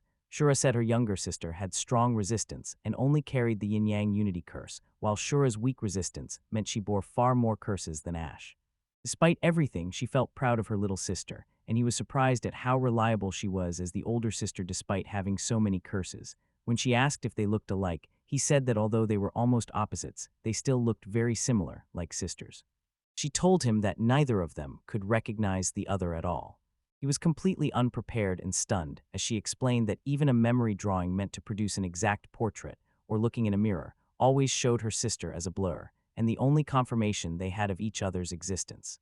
This was the small notebook they always carried with them, and today Ash had written in it that she would eat bean sprouts at Karasu Port Town, so there was no need to worry about her. Small things like these helped them reassure each other of their existence every day, and though the curse kept them from meeting or seeing one another, she loved her little sister dearly. She asked Seal to always look after her sister when she was away, and he promised to do it. He also wanted to quickly break their yin-yang unity curse and her taste-blocking curse so they could return here together. She jumped up from her chair and said it was easier said than done. No one in history had ever broken a curse, and even if she could, she feared the cost would be far greater, because breaking the yin-yang unity curse would be a loan toward monumental change, so she had given up her sense of taste from the start. He said breaking 1 curse or 2 made no difference, pointing out that anyone who claims to break curses is usually laughed at, and that doing it twice would be a miracle. She asked him if he realizes this is common sense. He didn't care about any of that. To him, common sense was a tiresome burden, and he couldn't see why breaking curses should be hard, and he reminded her she was traveling to shatter that dull common sense, so it didn't matter whether it was 1 curse or many. He believed they would go down in history as the first legends to break curses. After hearing that, she was at a loss for words and blushed a little as she told him he was a weirdo. Whatever it was, she admitted she liked the sound of it and laughed. That pleased him. She agreed that once the curse was broken, the 3 would definitely return to this shop to eat meat pies together, after they left the restaurant. They split up to search for the ship bound for Mother Punk and agreed to meet back in an hour. An hour later, the seal was exhausted. He still could not find the ship. Ash had transformed back and returned, apologizing for keeping him waiting. She had learned that at Dock 7, a scary-looking man would take them aboard. Glad to hear she had found the ship, and they could get on with a single ticket, he revealed his plan to seal them both in a talisman and transport them as cargo. Remembering his plan, she knew he had to strike her skin directly to leave a mark. Despite feeling very embarrassed, she lifted her top and asked him not to hurt her. Panicking, he quickly told her there was no need for her to go through all that, and that he could just brand her arm himself. With her sealed away, he now had to go to Dock 7. When he arrived, he was shocked to see the ship and wondered if it was really the one Ash had mentioned, since it looked far too luxurious for the price. That man standing there looked scary as hell, just as she had described, and he asked him if that ship would take him to Mother Punk. The man confirmed it, so it was final that this was the ship he would be on. When he finally boarded the ship, he was amazed by the view. The ocean stretched as far as his eyes could see, with the scent of the tides, the sound of the waves, and the distant horizon. Seeing the sea for the first time in his life made him feel a little nervous. Now that he was completely alone, A man then approached him and asked if this was his first time sailing too. Seal recognized the man as Karasu, and a confused Karasu asked how Seal already knew his name, and Seal replied that he was quite the local celebrity in Dostal, the man who went around taking people down as he pleased. Hirasu was surprised to hear he had become so famous just for punching the Lord's idiot son, and he'd heard the brat had calmed down a bit since then, but Hirasu was still ready to deal with him personally if he caused any more trouble. Suddenly, Karasu lunged at Joe with his spear. Although he dodged it at the last second, it still caught him off guard, and he asked the other man what he was trying to do. Harasa replied that he had a dream and wanted to test him to see if he could be part of it. He'd seen him fight the blonde girl the other day. Seal realized Karasu must have watched his fight with Shura in the alley, and Karasu admitted he couldn't understand the way Seal was fighting, so Seal asked if he felt jealous after seeing people stronger than him, and Karasu grinned and said again he wanted to test him to see if he could be part of his dream. So he challenged Karasu to a sparring match, and Seal hesitated because the last time he saw Karasu he had been insanely strong, but that was his impression from 2 years ago, and now everything had changed. His recent surprise attack was nothing compared to Shura's, but Shura first asked if the man could use magic, and when he said he couldn't, Shura smiled and decided to spare some time to spar with him. He accepted the challenge, and Karasu admired his confidence. Both charged at each other. They were ready to fight, but just then a woman stepped in and stopped them. She asked why they were trying to fight on a ship, since they would surely fall into the sea. They looked at each other and had no idea who she was. Karasu asked whether she was sure she was on the right ship, since it was bound for Seedist Island, a place far too dangerous for her. Seal was confused when he heard the ship's destination was Seedist Island. The woman added to his confusion by correcting Karasu and saying the ship was bound for Seaweed Island, another name for Sea to Styland. She was going there because she was also part of the search for the missing people, while Seal was starting to lose his mind after curring all that. She added that over the past month, several people had been kidnapped in the town, and rumors said monsters from Seedist Island were behind it, so they needed to rescue the missing people as soon as possible. The only logical move was to go to that island. Seal looked around, saw that everyone on the ship looked like warriors, and realized she was telling the truth. He asked Kurasu whether this ship was headed for Mother Punk. He told him the reward promised to those who helped with the search was a ride on the ship to Mother Punk, which would normally cost a lot of money. Nothing about why this was happening to him made sense. He wondered whether he'd boarded the wrong ship, but Ash did say he was certain he had left that dock. The woman said he might have misread the sailing schedule, since a regular ship to Mother Punk was leaving, but there was still an hour before departure. Panicking, he ran around shouting that all of this was the consequence of never stepping out of Distal even once in his life, and he wanted to get off the ship. It was too late now. They had already set sail and were in the middle of the open ocean. The only voice in his head was Sonata's warning to avoid detours, yet he had accidentally taken one. Later, in a quiet spot, he told Ash and Shura exactly what was happening. He unsealed her and looked away from her. He told her he'd boarded the wrong ship by mistake. They had taken a pointless detour from their destination, but she did not mind because she also hated kidnappers and wanted to solve the problem. However, she was also certain her older sister would not be happy about it. Knowing how much she would yell, he sealed her again and told her to hang on until they reached the island, when he would release her. After that, he returned to the deck, where Karasu and that woman were still bickering about something. He noticed he couldn't sense any magical pressure from the two and saw no other mages on the ship. That made him wonder if it was really appropriate for them to lead a search with a group full of non-mages. The men on the ship looked intimidating, but he remembered the monsters he'd encountered were actually weak. If they were only facing monsters of that level, he figured it would be fine. First, he looked at the woman and asked her who she was. With pride, she introduced herself as Ignacio Rosso, an honorable knight of the Rosso family. Karasu teased her that she had a rather manly name for someone her size, and she took offense while Seal tried to ease the tension by introducing himself to her. Karasu introduced himself too, but he kept teasing her. He insisted he'd call her by a nickname, and she grew more annoyed and told them to just use her real name. Seal asked whether they had experience fighting monsters, and they said they did, noting they had taken some down before reaching the port town, but even so. Mocking her, Harasu asked whether she could really defeat monsters with such a tiny body. She fired back that she was actually much stronger than he was. They started arguing again while Seal just watched from the side. People thought these types of relationships usually grew into a bond later on. Just then Karisu approached him and said he had a suggestion. He really wanted to team up with Seal. He told him his goal was to sell monster materials to raise money for his journey, and that with him on the team, they could hunt monsters more efficiently and earn more. Seal didn't dislike the idea and admitted it was a good one, but he turned down the offer, saying he had his own plans. Horsey felt disappointed and a bit down after hearing that, while Seal was just happy someone wanted him on their team as a comrade. With Ash and Shura, his team already had enough strength, and he believed working with non-mages would only make things more complicated. Ignacio told Kuresu he was quite the little leader because he was already trying to form his own group. Surprised to find she was trying to provoke him, Harasu warned that once they reached the island, she should watch her back and be careful. The moment she showed any weakness, he would take advantage of it, and that made her furious. He kept talking, promising to help her become refined because her etiquette and manners didn't matter. What people truly needed was style and pride. The two argued back and forth again with no one stopping them, and Seal grew worried because it looked like they were about to fight. At that moment he glanced to the side and saw an island finally come into view. After a short while, they finally reached the island. They split into two teams to search the east and west sides and agreed to meet back at the center of the island. Ignacio was determined to find the missing people and vowed to do it in the name of her Rosso family. Karasu, meanwhile, only cared about taking down more monsters than anyone else. Seal quietly realized that although the group called themselves a search party, some were only collecting monster materials, while the others were after the bounty on Mother Punk.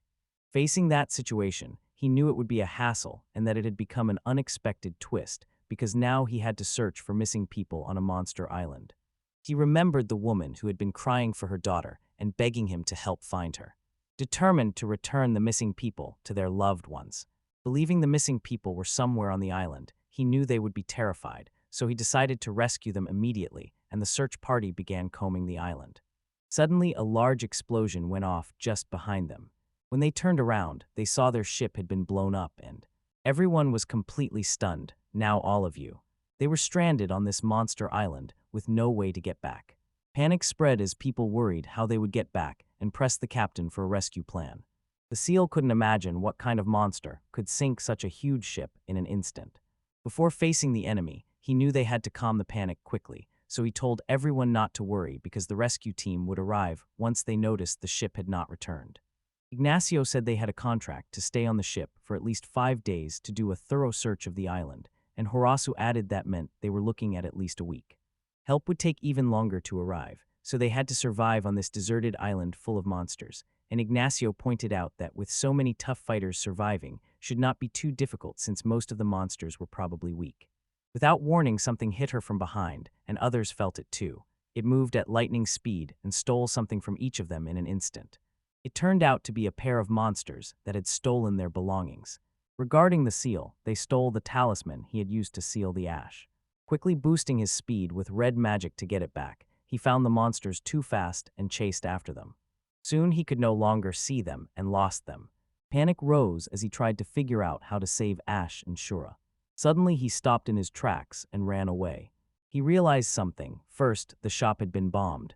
The little goblins used the chaos to steal from them and then scatter with the loot. He realized the monsters were trying to split the search team's strength, which meant an enemy was planning it and had a sharp mind. Quickly, he warned everyone not to chase the goblins because it was a trap. He wasn't sure if his voice had reached the others, and now he was all alone deep in these. He began to feel uneasy about the whole situation because, to begin with, everyone on this mission was a non-magic user, which made it very dangerous for them. Seeing how coordinated the monsters were, he didn't think non-magic users could fight them without preparation, and on top of that, Ash and Shura had been taken from him too, so he was now the only magician on this side. He saved his magic for now, and followed his comrades' footprints to gather them and keep the enemy from gaining the upper hand. Fortunately, he still had the talisman that held his weapons, and the only thing taken was the talisman of Shura and Ash. Aside from that, he only had a few blank talismans copied from his master, so there was nothing else to worry about.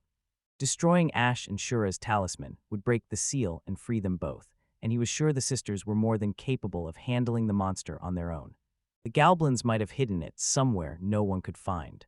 If that really happened, the seal could not be broken until he died or the talisman faded. At that moment, he realized he should not have treated the weight of sealing away a human life so lightly. Regretting it, he grew even more determined to find them now and save them. First, he had to reunite with his comrades and confirm they were safe. He followed the footsteps until he reached the end. Before him lay a man's body sliced into several pieces. The sight of his dead comrade made him furious, and the monster who had done it stood before him. A horse-like beast with many arms along its body even tried to speak. The seal on the left was stunned because he couldn't believe the monster had just spoken. In that moment, he recalled the old man's explanation. If a monster devoured 10 people, it could learn to speak their language and gain thoughts like a human. That kind of creature was called a man-monster. That was exactly what now stood before Seal. Its ability to speak human words made it clear this was not its first meal and that it had been feeding on humans for some time. At least 10 of them were gone, and it did not seem very intelligent at the moment, but that could change quickly if it kept eating humans. He made sure it could no longer do that and took it down for good. He drew his dagger and got ready to attack the monster. The monster barreled at him with terrifying speed. To counter that, Seal used his red magic to boost his speed. You darted to the side and bounced off a tree. Trying to land a direct kick on the demon, he was stopped in his tracks. It grabbed his leg with one of its arms. That was enough, and it was sealed quickly. Quickly free himself from its grip by kicking it with his other leg. He flung it back into the trees. He then cut off its limbs with his dagger each time the beast tried to attack him. He kept slicing off the arms that covered its body. As he moved to finish it off, green orbs appeared around it. To his shock, it was using green magic to form. Blown away by the wind, he hung on and used his enhanced speed to quickly close in on it again. Striking the monster's neck, he set off a huge whirlwind around him. It shoved him back into a tree. Everything had quieted, and the monster was gone. Only a trail of blood led deeper into the forest. The seal wondered whether his final blow had been too shallow when he saw his comrade's severed arm holding a pendant with a photo of his family. They all looked very happy. He felt sorry for his family and apologized to that man because his funeral would have to wait for now. No more casualties could be allowed. While chasing the monster, he kept finding more and more bodies. That was starting to make him furious.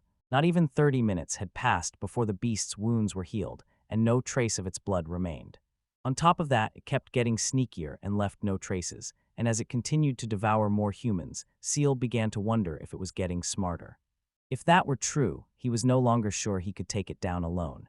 He needed Ash and Shura at his side for this. At the same time, he was worried about Karasu and Ignacio. Hoping they were safe, he kept moving deeper into the forest. A group of goblins lunged at him with lightning speed. They never reached him. He intercepted them and cut them all to pieces before they could touch him. The same trick wouldn't work on him twice. Disappointed to find how weak they were, he discovered there was much more. Speed was their only trick. The bag they dropped held many items they had stolen from everyone. He decided to return the items to their owners. Nearby were herbs, water, and dried meat that could help him in this dire situation. Then he noticed a strange object in a pouch and became a little curious. On inspection, it turned out to be a woman's underwear. He can connect and then immediately discard it, but then he picked it back up and wondered who it belonged to. Suddenly, Ignacio came over, her face completely red with embarrassment. She asked him why he was holding her underwear. He was shocked to discover that something like that belonged to her. Unsure how to respond, he told her it was quite nice. Growing furious, he demanded to know whether the other man was really the leader of those small monsters. He tried to explain to her that it was all a misunderstanding and not the time to discuss it. He tried to stop her, but she drew her sword and attacked him. Once she calmed down and he explained everything, it finally made sense to her. She thanked him for retrieving her items from the monsters. She apologized for getting mad at him before knowing the facts, and he was glad she'd calmed down. Putting that aside, he asked if she had taken the scenic route along the beach before going into the woods. She was surprised to see he had already guessed that. Then he drew the same picture of himself again and again, while repeatedly saying he was sorry. He drew a circle on the ground and told her it marked the island, with the dock on its south side. His current position right now was in the southeast, and his. My guess was that she and the goblins had come from the east beach and then turned west, the only logical way they could meet, even though she took the long route. Based on the goblins' movements, he concluded their nest was most likely in the southwest. Suddenly he smelled blood and quickly asked her to follow him. While he followed the scent, they came upon yet another dead body. Ignacio could not even begin to look at it. Just a few moments earlier, the goblin had scattered mostly toward the west, and they realized the monsters were luring them out to trap them.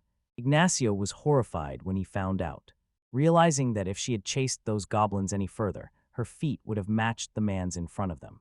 Seal further speculated the little demons were trying to scatter the rescue team to make them easier prey, and they blew up the ship to keep their tasty snack from escaping the island. He told her that when monsters eat a human, they learn to speak the human's language and also become intelligent. Just moments ago, he had witnessed a scene like that, and since it was on the verge of forming a proper word, he was certain the thing had been preying on humans long before any of them set foot on this cursed island. It became clear that those who took the humans from the port town were part of this monster group. Since the monster had been devouring humans nonstop, there was no guarantee the kidnapped people were safe after all this time. Ignacio refused to give up and wanted to march straight into their lair to destroy every monster. Seal did not oppose wiping out their nest. He also knew that rushing in without a solid plan would only get them killed. It was impossible that someone about to become a demon still had a toddler's mind, and the coordinated goblins, port kidnappings, and the timing of the ship's explosion suggested another mastermind was pulling the strings. If that was true, the leader was likely a formidable opponent and beyond what non-mages could handle. Not wanting to lead Ignacio and let her chase after a demon, he decided to bring her back to safety, and the two of them headed back to the beach hoping to find the others. Not arguing, she understood how dangerous the situation had become and agreed to follow his lead since he seemed much calmer than she was. On the way back, Seal thought about his situation with his non-mage allies and knew that to turn things around he had to retrieve Ash and secure the charm at any cost. The plan was clear. First find survivors, secure them in a safe place, gather intelligence on the enemy's stronghold and forces, and then reclaim their belongings with all available force. Ignacio called him out, and she asked how strong he really was. He answered honestly that he could not measure it because he lacked real combat experience. Given that, she told him to hide behind her so she could be his shield. In the name of her Rosso family, she vowed to protect him, while he, on the other hand. He wondered exactly how she would do that, and asked if she knew how to use magic. She replied that she didn't know about it and couldn't use it. Doubts grew inside him, and he wasn't sure she could go that far without magic. Still, he walked behind her for a while as they continued through the forest. Along the way, he noticed she was good at moving strategically and staying alert all the time. He was impressed. She heard something in the bushes and quickly signaled him to stop. A group of monsters emerged to attack, and she drew her sword to protect the seal. Stepping back, he was curious to see what she could do. When the three monsters charged straight at her, she stepped in first. I thrust into one of them and hit it right in the mouth. When the two remaining attackers tried to strike from different directions, she went into a defensive stance and blocked them both. She immediately launched a counterstrike and followed with a swipe. They took out all those monsters instantly. Seal was impressed by her skills. She proudly told him this was the Rosso family's gentle sword technique, the silent flow. Use thrust, defense, and counter. This was the most powerful sword technique, built on those three basic elements. Seal agreed the technique was amazing. He still believed that no matter how great the technique was, her physical ability was too low, and she had no chance against someone like a half-demon. Or even against anyone who used magic. He was certain Shura would casually catch her sword in the middle of a fight and start yawning, so that skill would only let her beat weak monsters. Still, that didn't change the fact that it was a very nice technique. He wasn't sure she was using her full power, so he couldn't judge her yet. Eventually, the two returned to the beach, where their ship had been destroyed and no one remained. Then he saw fresh footprints leading behind a large rock. On closer inspection, he saw someone moving back there but couldn't be sure if it was a survivor or a monster. So they approached cautiously, surprised. Tarasu was there, and Seal was glad to see he was safe. He asked him what he was doing there and whether he had stumbled on a treasure or something. In response, he pointed to something he'd found and asked them to take a look. An open coffin sat among broken chains, and on it there was a charm torn in half. Seal was left completely stunned, as he immediately recognized that charm belonged to Old Man Balva. We used it for his sailing trek. He ran to the coffin to inspect it, while Karasu thought the sea had swept it away. Even if that were true, there wasn't a single spot of rust or any scratch on it. He then asked Seal if anything had caught his eye, since he had been looking at it for a while. He replied that he had found something interesting while closely inspecting the torn charm on the coffin. He was absolutely sure it was the old man's talisman because he knew his master's handwriting too well. The old man clearly sealed something here. The seal was completely broken, and he also noticed another charm had been broken, with writing on it that was not Balva's. He wondered if that thing was still on the island, then it clicked. The woman he met in town said her daughter had been missing for a month, and Bala had passed away exactly a month earlier. He assumed his death had broken the seal he placed here, and thought the person unsealed here could be the mastermind behind all the kidnappings. In any case, remember that something so dangerous the old man Bala had to seal away is now moving freely on this island. Remember how he had promised to take care of the 20 points of unfinished business Balala left behind. He still did not know how those points were broken down or what was included. The broken coffin felt like one of his lingering regrets. As his apprentice and the only sealing master in this world, he decided to take care of it for him. Initially, he searched for lingering traces of magic and realized Bala had let the insubstantial form seep through the lid, then locked it inside the coffin with a double lock, a wild method that made him wonder what would happen if the container used was smaller than the main body. Turning to the other talisman, he still wasn't sure who had written it because the handwriting was completely different, and he remembered the old man saying the previous seal master's only apprentices were himself and his junior Solace, so the charm might have been made by Solace. Suddenly something began to happen, and he felt energy from the charm, surprised and unsure what it meant, so he tried again and reacted quickly when it happened. He pulled back when he realized the charm was draining his magic, and admitted he was quite impressed by the very neat trick.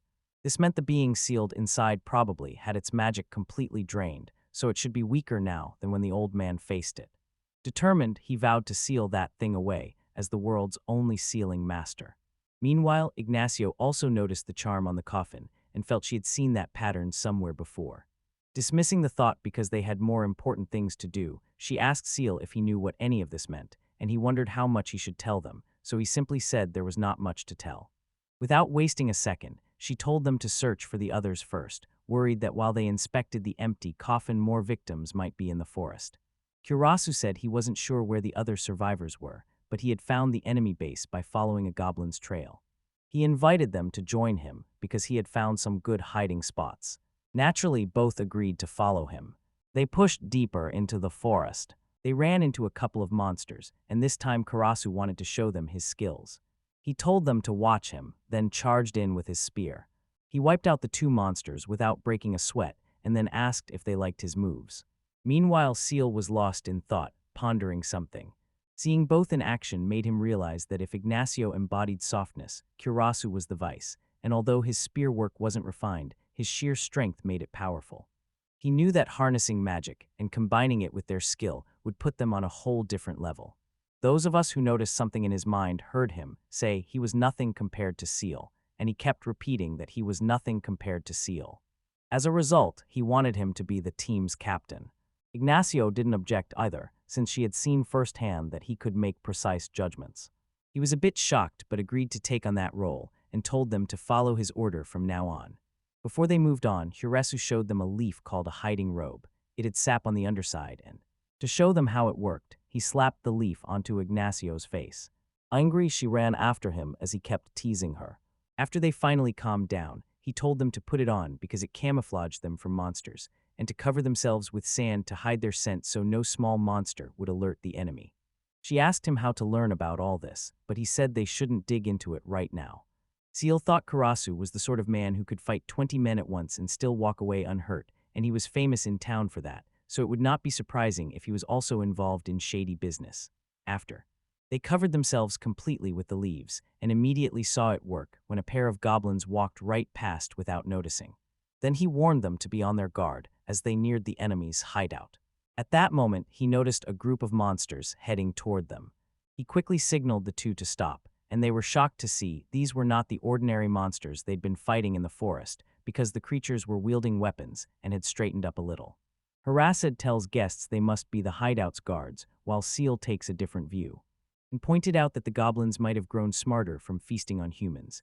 Ignacio asked him if they should take them all out right now, but Seal stopped her and said if those guards did not return, the enemy would suspect something was wrong, so they had to avoid a clash at all costs. Karasu warned them the monsters were still coming, and Seal knew that despite their current strength they lacked strategy and intelligence. So if the enemy struck now, the three would be at a severe disadvantage, forced to fight and dragged into a dangerous full-scale war. When the monsters drew closer, the three stood motionless and waited for them to pass. They had almost walked away from them when Ignacio suddenly sneezed loudly. They turned around to see what it was. She panicked and started making cat sounds, which made no sense because first, cats do not sneeze like that, and second, finding a cat on an island full of monsters seems out of place. Seal and Kurasu readied for a fight, but the monster began giggling and started searching everywhere for the cat as if it wanted to play. Finding none, they simply left. After they left, Kurosa got angry and told her she must be an idiot for making cat sounds on an island like this, while she tried to justify herself by saying even the seediest wild cats live here, and cats do sneeze too. Setting that aside, Seal explained the plan he had come up with. They first had to gather intel and retrieve their gear from monsters without getting caught. One trump card hidden in his stolen items could turn the whole situation in their favor and greatly boost their power. If any survivors remained, rescuing them would come later, so for now they just had to sneak in and avoid any fighting, and after rescuing everyone, they had to gather anyone who could fight. Finally, ambush the monsters right there. They were both ready to follow him without hesitation, so they headed out to save the whole island. At last they reached the monsters' hideout, where several huts stood. Above all, the dark mansion in the center clearly looked like a boss room. I was surprised to see monsters actually building houses there, but there were too many, and some looked much more dangerous, so sneaking in wouldn't be easy. Seal noticed the horse-like monster from the forest there too. It seemed calmer and smarter, and looked like it had eaten more people, and that worried him because fighting monsters like that at the same time would be far too hard. Ignacio spotted a demon holding all their stolen gear inside one of those sheds, and now that they had confirmed where their things were, all they needed was a way to sneak in. Seal was determined to free Ash and Shura from that seal, no matter what. At that moment, the heavy gates of the dark mansion slowly opened, and suddenly, Seal felt that something terrible was behind that door. A strong sense of unease hit him, and he began to tremble as he wondered if this was the intuition of a sealing master. One thing was certain, something behind that door should not exist in this world. It was half man and half demon, and Karasu and Ignacio had no idea what it was. They noticed the left half was healing and regenerating. The horse-like demon and the larger one both bowed to him. With a single clap of his hand, all the monsters gathered before him and fell silent. Shouting, he cursed the sorcerers who had bound him for a decade, but now he was finally free of that seal. He sought revenge on the two sorcerers who sealed him, Balazetta and Soros Rosso. The moment he mentions Soros Rosso, Seal glanced at Ignacio because it was her family name. She told them her uncle's name was Saurus. See you later. Carl was stunned to learn that his master's fellow student was her uncle, and she had no idea what he meant, but Karasu quickly told them both to be quiet because they were still in enemy territory. He told Seal he could explain everything to them later, and Seal agreed he was right. He turned to the demon and remembered the coffin tag that read, "Raise Low Ampler." The person in front of him was the same one sealed in that coffin, and it took both Bala and Ignacio's uncle to seal him once and for all. The demon said the long seal left him without pawn or magic, but this was only the beginning, and his path of conquest would start now. First, he planned to feed on humans to regain his strength, then cross the sea and launch his invasion from a coastal town. In the name of Raislo Ampler, the corpse emperor, he vowed to trample those humans and crush them all. The revelation froze all three of them, and Seal realized the man in front of them was the island's true king, half human and half demon. The demon began the feast for the 50th meal, and the goblin. Once someone was brought out in front of them. Seeing she was a girl, Seal and the others were stunned. The demon saw bite marks on her shoulder while she cried for help, and he grew enraged, accusing the goblin of tainting his meal. He refused to forgive that, so his monstrous mouth opened, and he sucked that goblin in. In an instant, he ate that goblin whole, and he reminded them all that humans were not the only ones on the menu. They were involved too, so they should not anger him. Seal, on the other hand, was stunned as he realized the being before him was something else entirely. A true demon king. Using his magic, he summoned a host of skeletons from the ground. They carried the girl to him in their arms, and he drew his sword as well. He wanted to carve her up himself, while she kept crying for help and screaming. Unable to wait any longer, Karasu and Ignacio stepped up. Seal stepped in and stopped them immediately, reminding them they could not jump in without a plan or they would all be dead, while Ignacio argued they could not stand by and watch the kid be devoured by the Demon King right in front of them either. That feeling was familiar, and he knew they could only save so many lives. If all three of them died here right now, they wouldn't be able to save anyone else. Ignacio could not believe he was saying that, but it was true. Harasu said nothing and was ready to follow his lead since he was the team's strongest member right now. The CEO kept looking at him, hoping he'd change his mind, but he was also feeling just as bad as the rest of them. Despite not wanting to, she lowered her sword and held back. Seal kept telling himself he wasn't making the wrong decision given their situation and that 99 out of 100 would agree, but he still felt a deep guilt in his heart. Her cries for help continued as she looked around. Suddenly, three of them hiding behind the bushes caught her eye and locked eyes with her, and her cries grew louder as she begged for help. Corso and Nacio refused to even look in her direction. Seal realized that when she looked him straight in the eyes, her cry was no longer for anyone else and was meant specifically for him. Again, he told himself that staying hidden and ignoring it was the safest option for now. 99 out of 100 would agree with him, but there was one who would not, and he knew it would be his master Balazetta. He remembered asking the old man why he became a master of the sealing arts, and the old man replied he had many reasons to seal away colossal evils and to protect someone precious, though he did not know he was a man, and the memory kept replaying as he apologized over and over. Most importantly, it was designed to help people who were crying out for help and to save them. That's it. At that moment, he began to see it as a dull idea to leave that girl to die and wait for the next chance. Now he realized his reason for becoming a sealing sorcerer was just like his master's.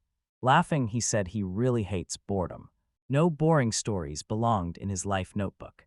With that in mind, he stepped forward and drew his lion's spear. By enchanting it, he made it extend outward, and he struck the Demon King's hand that held the sword.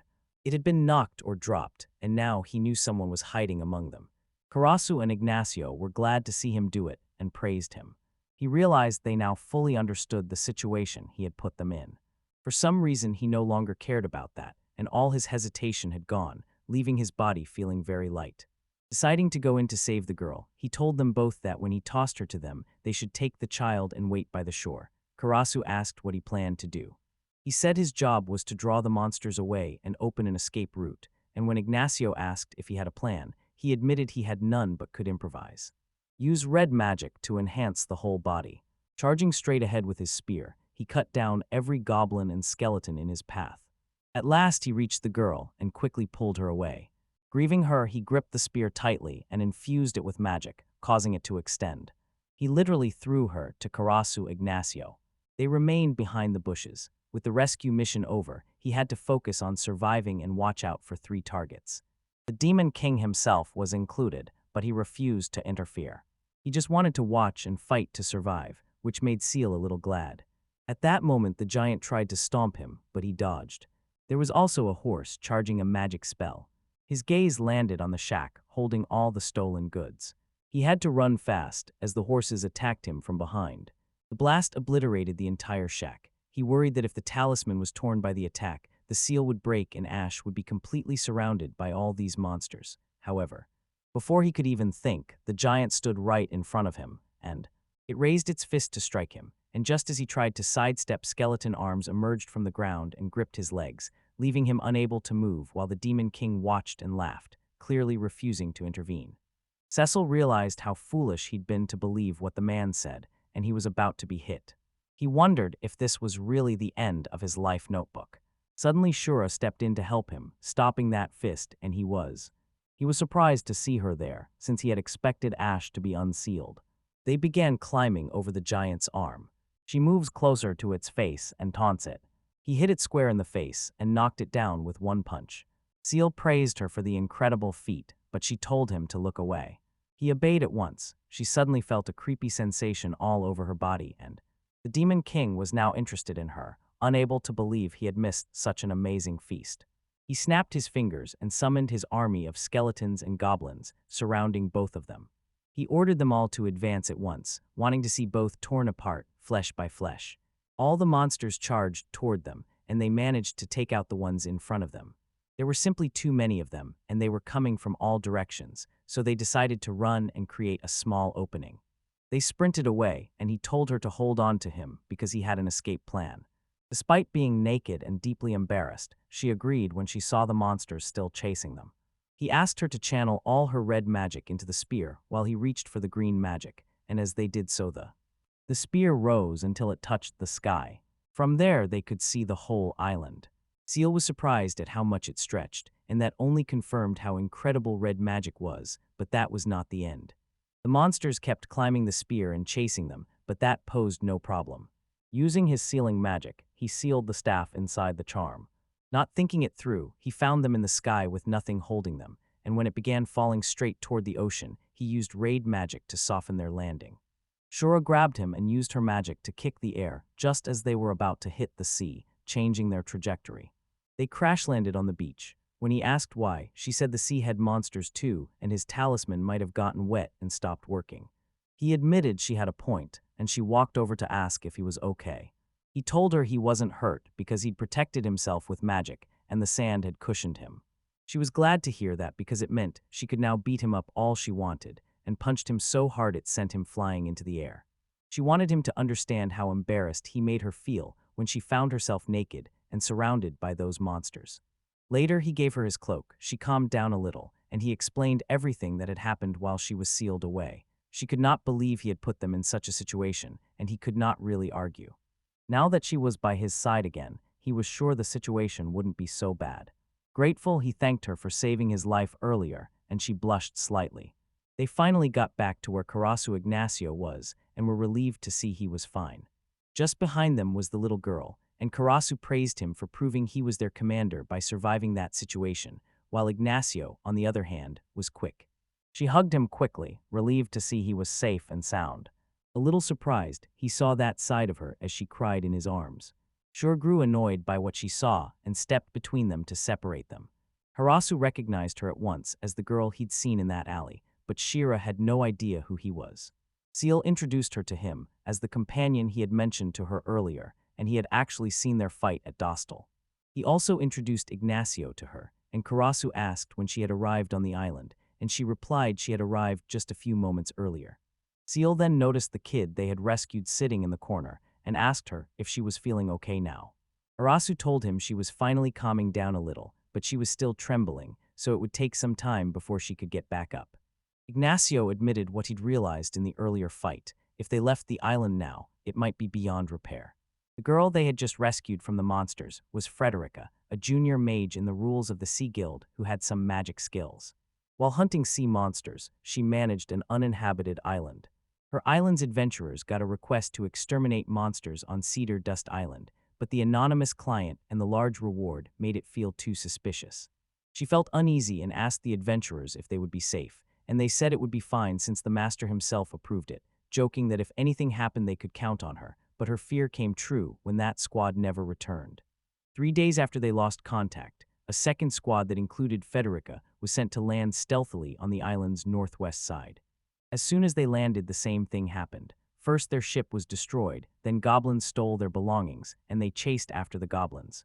They were separated, bound with ropes that sealed their magic, and taken to a food storage room. They were kept like livestock. Later she was moved to another hut that housed young people and children with strong magic. The number of people around her decreased every day. Goblins drooled over her. One of them licked her arm and bit her shoulder as it tried to eat her. Then another goblin killed him on the spot and stopped it. At first, Frederica wasn't sure it was really trying to help her. She didn't know the real reason, but it soon became clear when she was presented to the Demon King. The Demon King forced his monsters' e-humans to breed and grow, while he consumed both humans and monsters to restore his body and magic. Seal guessed they moved people with above-average magic to another hub because they saw them as a feast, and Ignacio suspected that was why people from the nearby port town were the first to be pulled in. More importantly, Karasu asked Frederica whether she knew who had requested this island for the adventurers, and she said she wasn't sure. She suspected someone from the Night Order was behind it. Ignacio refused to believe it and shouted that the Knights were noble messengers of justice. Teaming up with demons was so outrageous they could not even imagine it, however. Karasu tried to calm her and genuinely wanted to hear all the evidence behind the case. It was no exaggeration to say the guild was formed to oppose the Knights. They usually did not work together, so a request from the Knights felt odd, but her guildmaster had a contact in the Night Order, and the guild had taken their anonymous, higher-paying requests before. Because of that, everyone in the guild readily accepted those quests. This request looked like one of them, but in the end it was only a possibility. Frederica still had no proof. Hearing her, Seal began to suspect the knights were pulling the strings behind all this. They were the ones abducting people while working with demons, and things were getting worse because the victims were the innocent people and guild members they had vowed to protect. Moreover, the guild's knights belonged to two larger organizations, and their differences could easily escalate into a war. Thinking about it all made him worry, but Shira said the whole story was irrelevant for now. He told them to leave the conspiracy talk for later and to focus now on planning how to destroy the monsters and rescue the captives. Seal suggested they try to escape the island and ask the guild for help. Shura did not believe the monsters would let them leave without a fight, and the guild's stealth plan had already failed, so there was no guarantee they would not be attacked again. Seal realized that in that case, running away could be much more dangerous. The only plan he could think of to feed the survivors and escape the island was to corner the monsters and defeat them. There were three main threats they had to keep in mind, and if they handled those, the rest would be just fodder. First, a demon horse used magic to attack, and second, a bearded giant relied on brute force. Finally, the most dangerous was the bone demon Rislo Ampler, whose magic had a noticeably different quality. Hearing the name, Frederica began to tremble and asked if that was the monster. He had heard that Rislo Ampler, the so-called corpse emperor, could control corpses through domination, and long ago destroyed an entire kingdom and enslaved all its people. By doing that, he briefly became a king of a nation and a legendary monster. Only Balhazeta and Sora's Rosso stopped that corpse emperor, sealing him away with their magic. Seal weighed his options. Although Frederico was a junior mage, she did not seem to have much magic power, so their fighting force was practically just him and the two sisters, and even if the corpse emperor was weakened after 10 years of sealing, the fighting needed just to reach him would still be immense. They began to doubt they had any chance against those three demons. Harasu then asked if the other man could finally explain what was happening, since he had noticed the coffin's tag said something like Riz, who now turns out to be the corpse emperor. On top of that, the tags he used to store his weapons followed the same pattern, which showed he already knew far more about this than they did. Seal admitted he was right and apologized for staying silent this whole time. Now that he had nothing left to hide, he was ready to explain everything and told them the whole story of how he became a sealing mage. Balhazeta, his master, had sealed that bone monster in a coffin 10 years ago with the help of Ignacio's uncle, and now that Balha has died, the seal is broken. After hearing that, Ignacio remembered she had also seen that pattern on those tags. Her uncle showed them to her and used the same technique. He had shown her long ago, but she had completely forgotten. Seal added that his master had told him he was the last sealing mage in the world, and if that was true then with Bala dead, he was now the only sealing mage, and all of this was his responsibility. To confirm that, Ignacio told him that her uncle died 5 years ago. He was a victim of the Nishirupi collapse, when a village at the heart of the Nishirupi forest was destroyed by a mysterious explosion. Kuresu also remembered the incident, and Seal recalled that even his small town received extra news coverage, while the whole country mourned the fallen knights and the brave souls who sacrificed their lives. She said he was the commander of the kingdom's knights and had always devoted himself to the people. Her uncle was noble and strong, which is why she looked up to him. Many people, including her grandparents, her uncle's family, and comrades from the Night Order, were killed by a monster. Because of that, she was convinced the knights would never team up with demons, not after all they had been through. Her uncle was one of the knights who truly hated monsters. Majorika could see her point, and Karasu said that every large organization has both good and bad people, so that argument did not hold. Seal agreed, having seen that the knights were not a single block. Some, like Pearl, were decent, while others were scum, like the woman who visited Balala in prison. Shura refocused on the matter at hand and reminded them they still had to find a way to defeat those monsters, then asked Frederica if she had any more useful information about the Bonehead Corpse Emperor. She told them the Corpse Emperor was a monster with regenerative powers, so no matter how many times he was killed, he would revive himself. People said regenerators were usually superior to the undead because they never died and could recover as many times as they wanted, so Shura bluntly stated that they cannot do anything about him. Only he could now defeat the Corpse Emperor with a seal using his sealing magic. Smiling, he said sealing magic was made for scum like him, and that the Emperor had been weakened by 10 years of sealing. Convinced they could take him down, he vowed he would definitely seal the Demon King. He knew he was only trying to sound tough, and deep down, he wasn't sure they could beat him. To boost his confidence, he kept telling himself that even one hit might give him a chance. The old man had told him that under the right conditions, anyone could be defeated by sealing magic. Those two charms stuck to the coffin were the key to this mission. The old man's talisman sealed the body, and Ignacio's uncle's talisman drained magical power. Karasu and Ignacio offered to pull the demon horse and the bearded giant away so that seal could face the corpse emperor. Shura cut in and said they would only be a hindrance to him. Someone like them who could not use magic had no chance against demons or demon-like beings, and even if they thought it would be easy, they could not land even a scratch on them. Karasu did not care what she had to say about them. He made it clear he was definitely going with them because he did not want to miss a fun battle. He didn't care if it was the last thing he did. Ignacio felt the same, and Shura started staring at them. She unleashed her red magic, and Seal could tell she was likely going to knock them both down, so he stopped her and assured her she did not need to worry because he would take care of it. She asked him exactly what he planned to do, and he said it was a surprise he was saving for later. For now, he returned to Frederica and asked if she could see Shura's scarlet magic, and she nodded. Because she was a guild magician, he wanted to know if she was ready to fight alongside them, and determined that she said she can fight too. Her secondary magic was white, so she could heal a little and attack with green magic, and Seal was happy to hear she had once led the front line. Remembering how several guild members had sacrificed themselves, she felt emotional and resolved to save as many comrades as possible using everything she had. Seal asked if she had seen a little girl among the captives, and she said she had not but thought the child might have been in another hut. The child was the same one whose poster he had seen in town, and since she had not seen her, there was nothing to be done, so he decided to save everyone quickly, but first they had to greatly improve their chances of success. He asked them for 30 minutes so he could learn a new sealing technique on the spot. After that, he was confident he could turn even Karasu and Ignacio, who couldn't use magic, into fighting foreshades. Later, as Seal experimented with a new sealing technique, the other guarded him for the next 30 minutes. He tried to create a new sealing symbol, similar to the Sorrow's talisman. The sealing technique he'd been using all this time permanently locked an object and required attaching a symbol to the target having less magical power than him, and that he knew its name.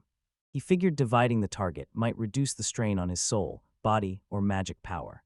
The Sorrow's talisman stuck to the coffin drained magic just by being nearby. They speculated it was an automatic activation that sealed the magic power. He never imagined a sealing technique could be like this, and while experimenting, he discovered the ratio of the favored yellow magic. He remembered the old man saying that teaching him too much would dull his creativity, and had wanted him to find his own way to use it. As he developed the new technique, he finally understood what he had meant to say then.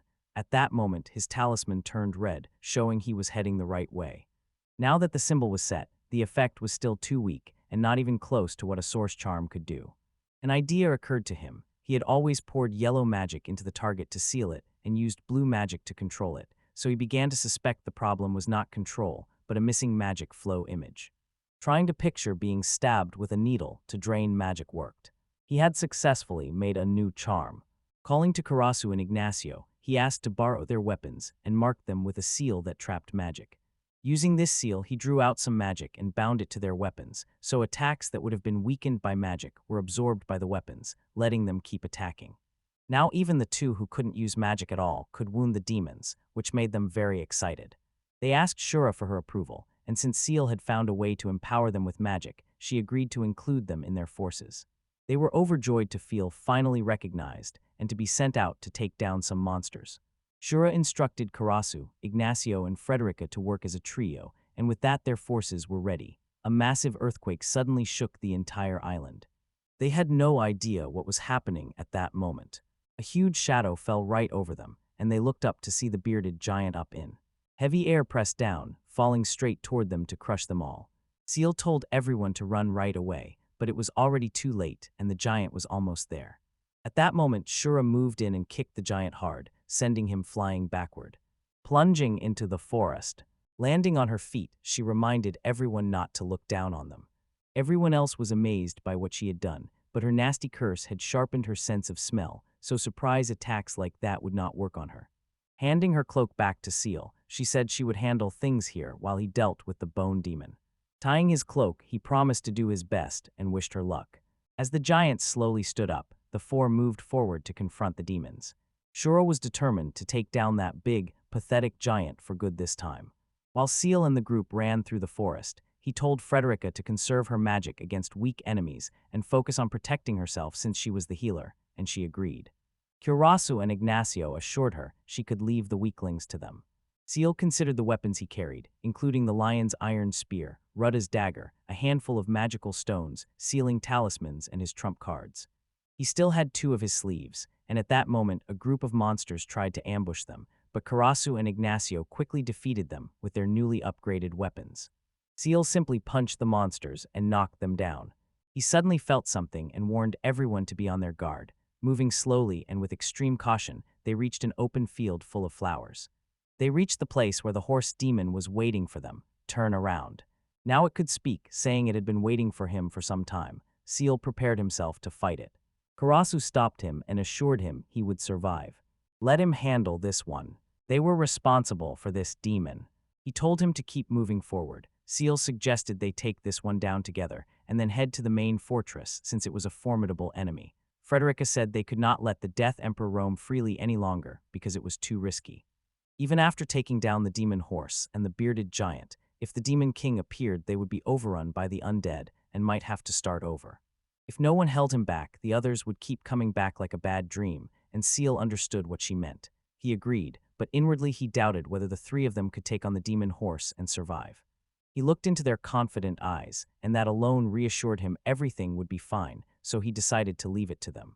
Before leaving, he noted that the horse demon was using wind magic. They should watch out for that, but Kurasu just patted him on the back. Someone casually said that once this battle was over, they'd all have a campfire on this island. Ignacio couldn't believe how relaxed he was about everything, but she admitted she did like the sound of that. Confident now, he believed the three of them would be fine as they prepared to fight the demon horse. Seal steps forward to face the corpse emperor.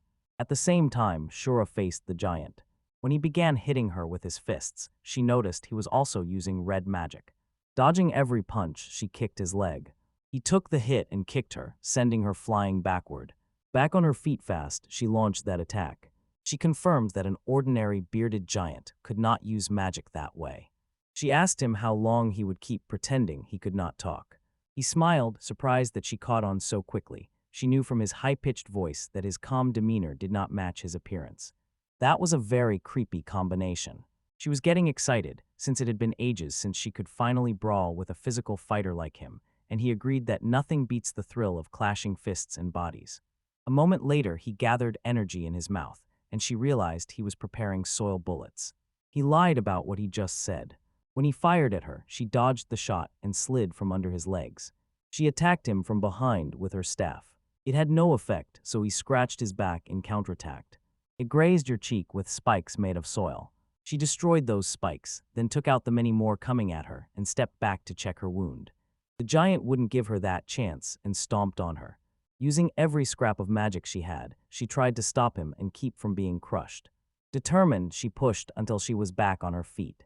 With sheer force, she threw him back and knocked him down. She mocked him, telling him that he should follow a diet like hers. The giant got back up quickly. Once again, he fired those soil bullets from his mouth. She slipped past them all and will see you next time. While doing that, she noticed something was happening with his hair. As he kept firing and she kept dodging, it became clear what was happening with him. His body hair served as a substitute for a rolling bottle magic tonic. Magic tonics sold in shops were potions that restored lost magic when drunk, and they were made from various materials with different effects. The bearded giant's hair was said to be one of those materials as well, and she was finally seeing it in action now. That body hair was actually a huge source of magical energy. With few options left, she decided to pull all that hairy mess off his body herself. Seeing the look in her eyes, even the giant felt intimidated. A chance to dispel it, and then all of a sudden, a magical armor formed around her body. She was ready to take him down once and for all. A sudden surge of speed sent her toward the giant, and she punched him square in the face. The giant could not believe what was happening because he could not see her movements or react to them, as if she had shifted into a higher gear and sped up, and she said she needed to channel more of her magic or she would die right here. Still confused, he had no time to react, as she kept attacking him from all directions. It moved like a flash and knocked him down. Called the Light of Shurayuki, she used white magic in this phase to heal herself while ignoring the damage and concentrated all her power into one strike, pushing the red magic to its limits. Even if her body broke, even if it shattered and tore, even if the pain was unbearable, she fought with everything she had and recovered instantly. At that moment, the giant also had an idea and decided to use his armor. A thick layer of soil armor covered his body, and when she attacked, it did nothing and he no longer felt pain. She noticed he had sacrificed speed for defense and asked if he was really trying to imitate her now, whatever the case. She didn't care because she was sure his armor could not block his attacks forever, and she had already won. Suddenly, part of his soil armor turned into a spear and impaled her. She coughed up blood and realized that with green magic, he had made an earth blade from the soil in his armor. That allowed him to strike back without hesitation. Laughing, he told her that he couldn't fully block her quick attacks because constantly repairing his armor was exhausting. It drained a huge amount of magic. He no longer had to worry about her because from the way she looked, it was clear she would sink first, and she agreed he was right as her white magic drained and her armor faded. She knew she couldn't keep this up for long. The giant mocked her and told her to slow down. Still, even when her armor faded, she stuck out her tongue. She told him plainly she would never do that. She summoned her armor again. She pushed herself harder and attacked him. His armor kept absorbing every attack she made while he just stood there. Despite searing pain, she kept going and shattered a chunk of his earth armor. The spikes stabbed her again, and she tore them off, thinking only her brain and heart needed protection. If she could do that, she needed nothing else and would heal quickly. There was no time to struggle against someone like him as.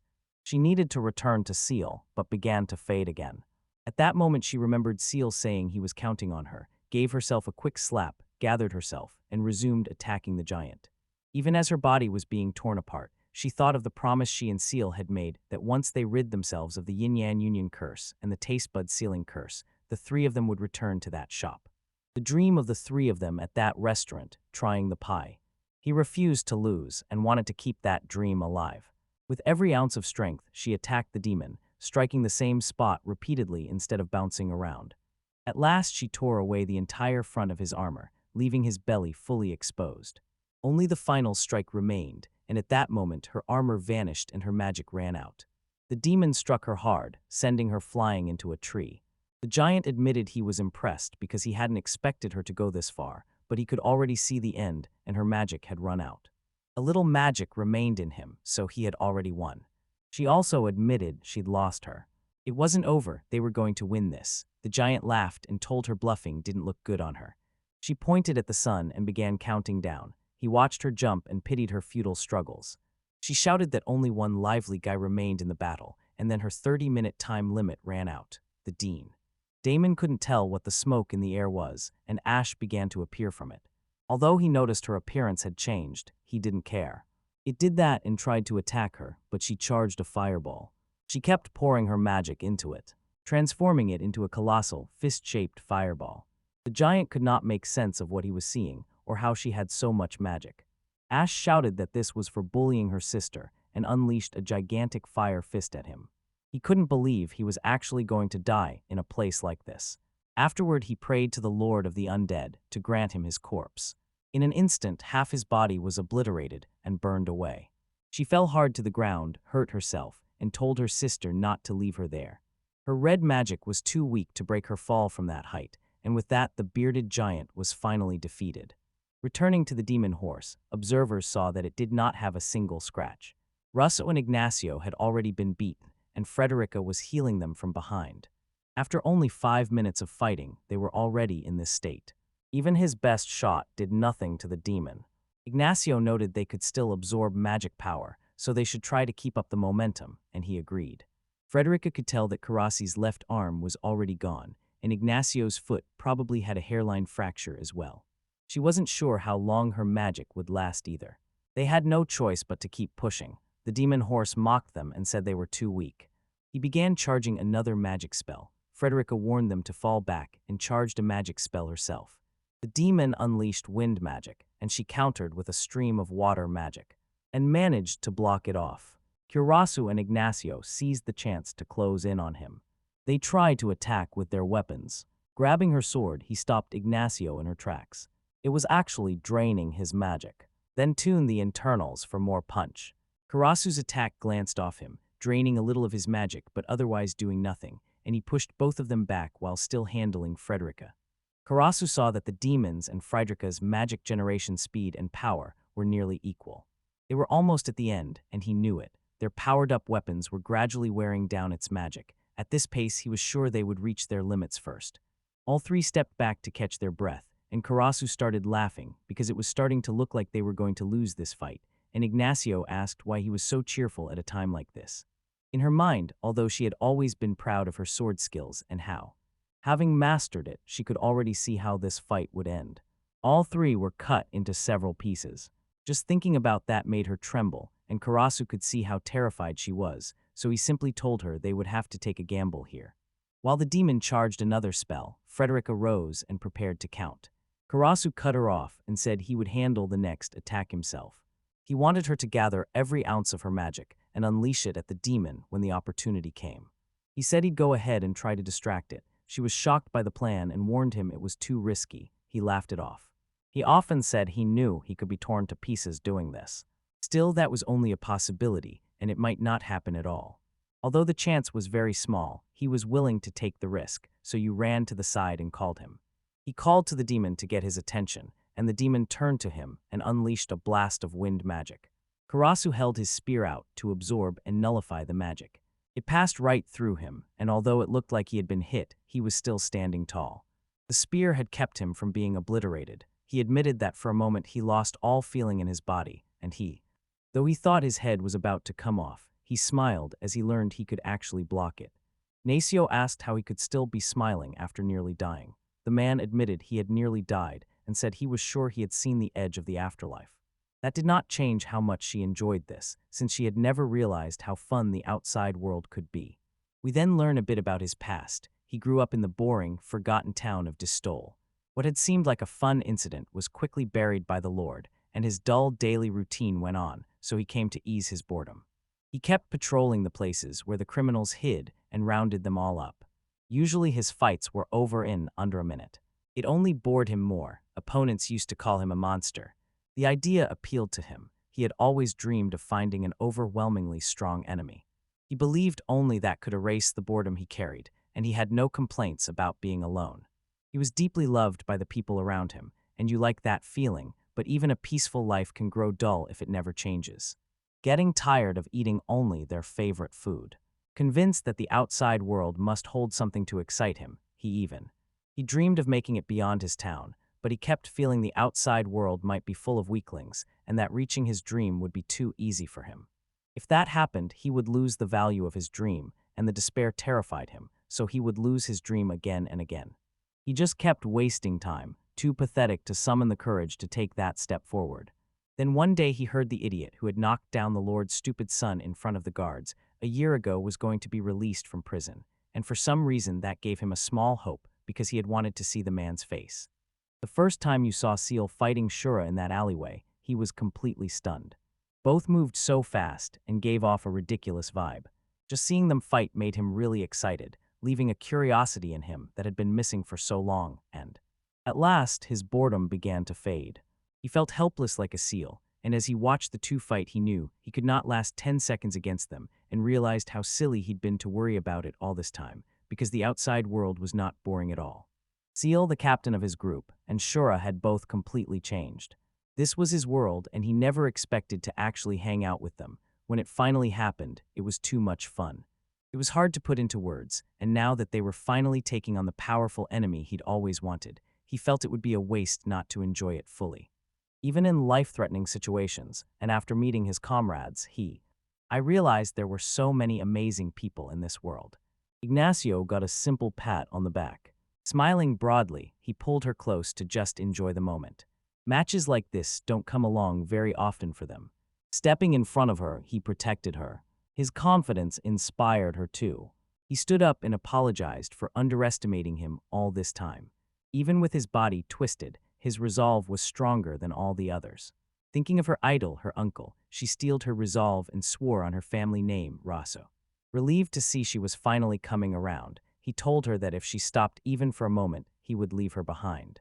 She smiled and told him he should worry about himself, since he was swaying all over the place.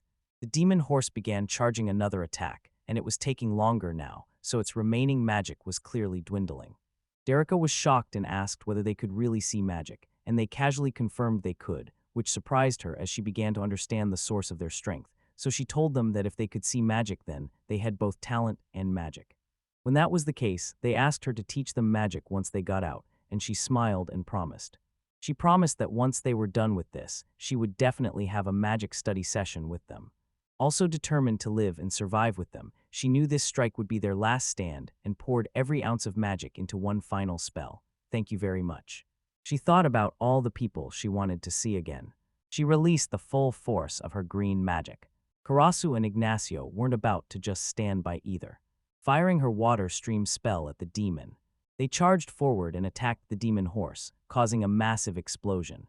After the dust settled, Frederica wondered whether they had actually taken down the monster. The demon horse still stood unharmed, having defended himself with one of his arms. Kurasu and Ignacio had already expected it. They launched a coordinated attack, striking him from both sides, and he screamed in pain. When the demon tried to charge another spell, Frederica warned them both to fall back quickly. If they failed, it would hit them. Both knew that if they missed this chance, there would be no next time. They kept pushing their weapons into him until the weapons suddenly failed and everyone was stunned. They were releasing all the stored red magic at once. Their weapons couldn't keep up with it and they were destroyed. The demon horse smiled, knowing it had won. They weren't about to give up, and even after their weapons were destroyed, they clenched their fists and attacked the demon. He unleashed his wind magic and sent them both flying back. Hirishu and Ignacio lay lost on the ground, and from here on out. Frederica trembled with fear, unable to believe this was actually happening. The horse walked up to her slowly, and she knew it was all over, but at that moment something changed. Kurasu and Ignacio stood up again. Relieved to find them alive, she noticed their eyes moving involuntarily. They stood as if holding weapons, and she could not believe they were still trying to fight. Despite the demon horse's last bit of green magic, she was sure he would win, and seeing that her comrades had not given up even while unconscious, she refused to give up and tried to muster whatever magic she could.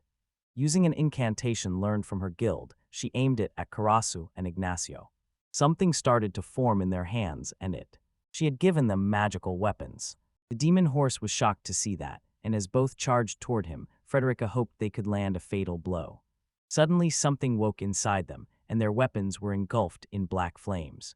They struck the demon horse and landed a fatal blow that pierced right through him. Derica was completely stunned. They had just used black magic, also called destructive magic. With the demon horse finally defeated, both Karasu and Ignacio fell, their weapons disappearing from their hands.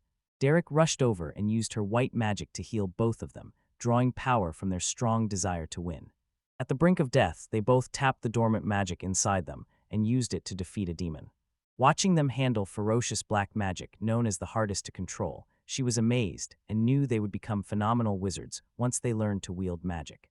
At the Black Mansion, the Corpse Emperor sat on his throne, waiting for his opponent to arrive.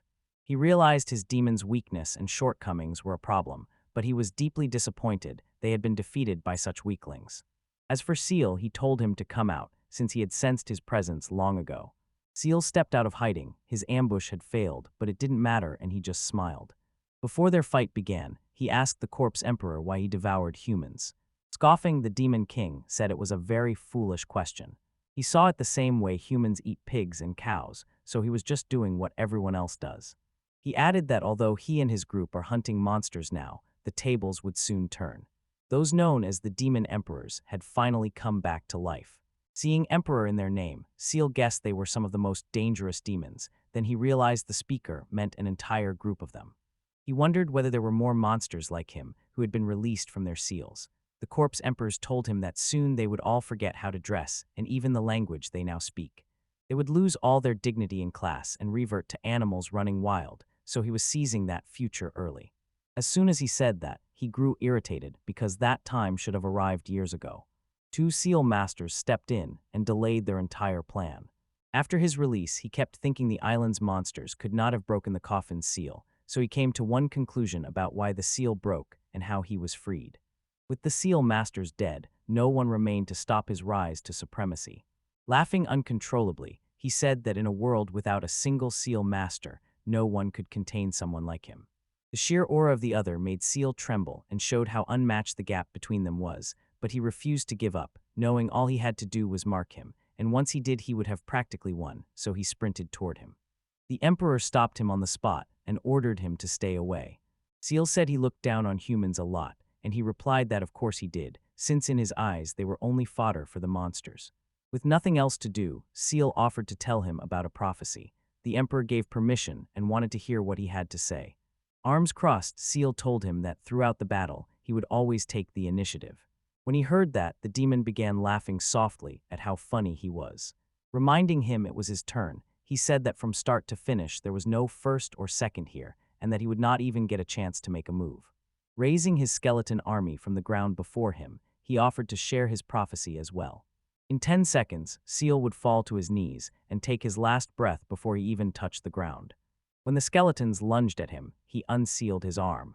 Draw the iron spear from the talisman and reach the Emperor by extending it with magic. Retracting it, he reminded him he should have seen the move, since he had used it in front of him not long ago. Coughing blood, the corpse Emperor couldn't understand what had just happened, while Seal destroyed the skeletons attacking him, and after clearing them all. He taunted the Emperor, saying 10 seconds had passed, but the Emperor was still standing and breathing. The Emperor grew furious, while the Seal decided to introduce himself properly to the Emperor. Holding the talisman, he said it was the seal of the Seal Master, leaving the corpse Emperor stunned. He was surprised to learn a Seal Master still existed, but he wasn't worried. A curious look in the other man's eyes made Seal worried because he could not read him. Still, Seal told himself to stay calm and keep his composure to preserve the impression of an unfathomable being. Suddenly, the Emperor laughed wildly as memories of his battles with the two Seal Masters came back, bringing fear, anger, and intense joy, and despite his hatred, he admitted he craved the anxiety and tension of fighting them. He realized this might be love. Growing more creeped out, Seal once again raised his army of the dead before they had even fully emerged. Seal tore through them all and went straight for the Emperor, saying he had already taken care of all his skeletons. From his throne, the Emperor called him a fool and reminded him that he was the king who commanded the dead, and the dead had no lifespan. Even if he defeated them, they would never disappear, and as long as his magic lasted, they would keep coming back. So Seal smiled and asked whether he was really telling the truth. If that was the case, he sealed his spear away and drew his sword. The Emperor recognized it and stood stunned while Seal moved forward, slicing down the skeletons before him until they began to disintegrate. Again, he mocked him, asking how he felt about his minions not getting back up. Recognizing the sword could send them to the afterlife, the corpse Emperor still warned Seal not to get ahead of himself, but Seal could hardly believe it had worked, and now that he knew how to handle the undead, he moved straight for the Emperor to place a sealing mark and finish this. However, several skeletons emerged from beneath him and grabbed his leg. They tried to stop him right there. He drew his spear and used it to back away from them while the skeletons formed a circle around the Emperor. They ordered that the sealing sorcerer must not step beyond the circle. The formation seal showed the corpses he'd fought so far were nearly level 0 and only bones under his command, but the next ones would be different. To prove it to him, he summoned level 1 corpses that were not just skeletons, but still had skin and faces, a result of his power to recreate their pre-death flesh. Seal thought nothing like this should exist, since his self-regeneration and the repair skill now clearly exceeded the limits of control magic, but he forced himself to stay calm and show no weakness. At that moment among the crying corpses, he noticed a little girl and remembered she was the child whose mother had come to him and begged him to help find her.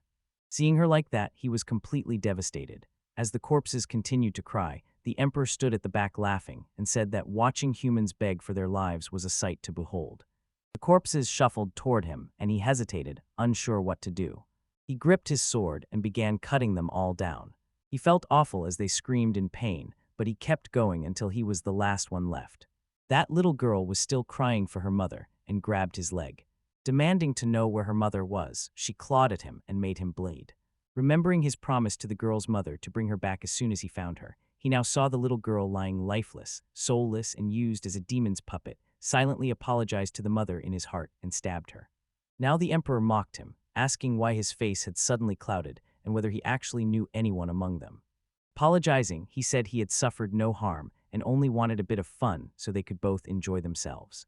Seal had snapped and enraged, vowed today would be the day he took down the corpse Emperor. While the emperor became excited because this was exactly what he wanted from a sealing master, he was also ready to fight him like true humans and monsters.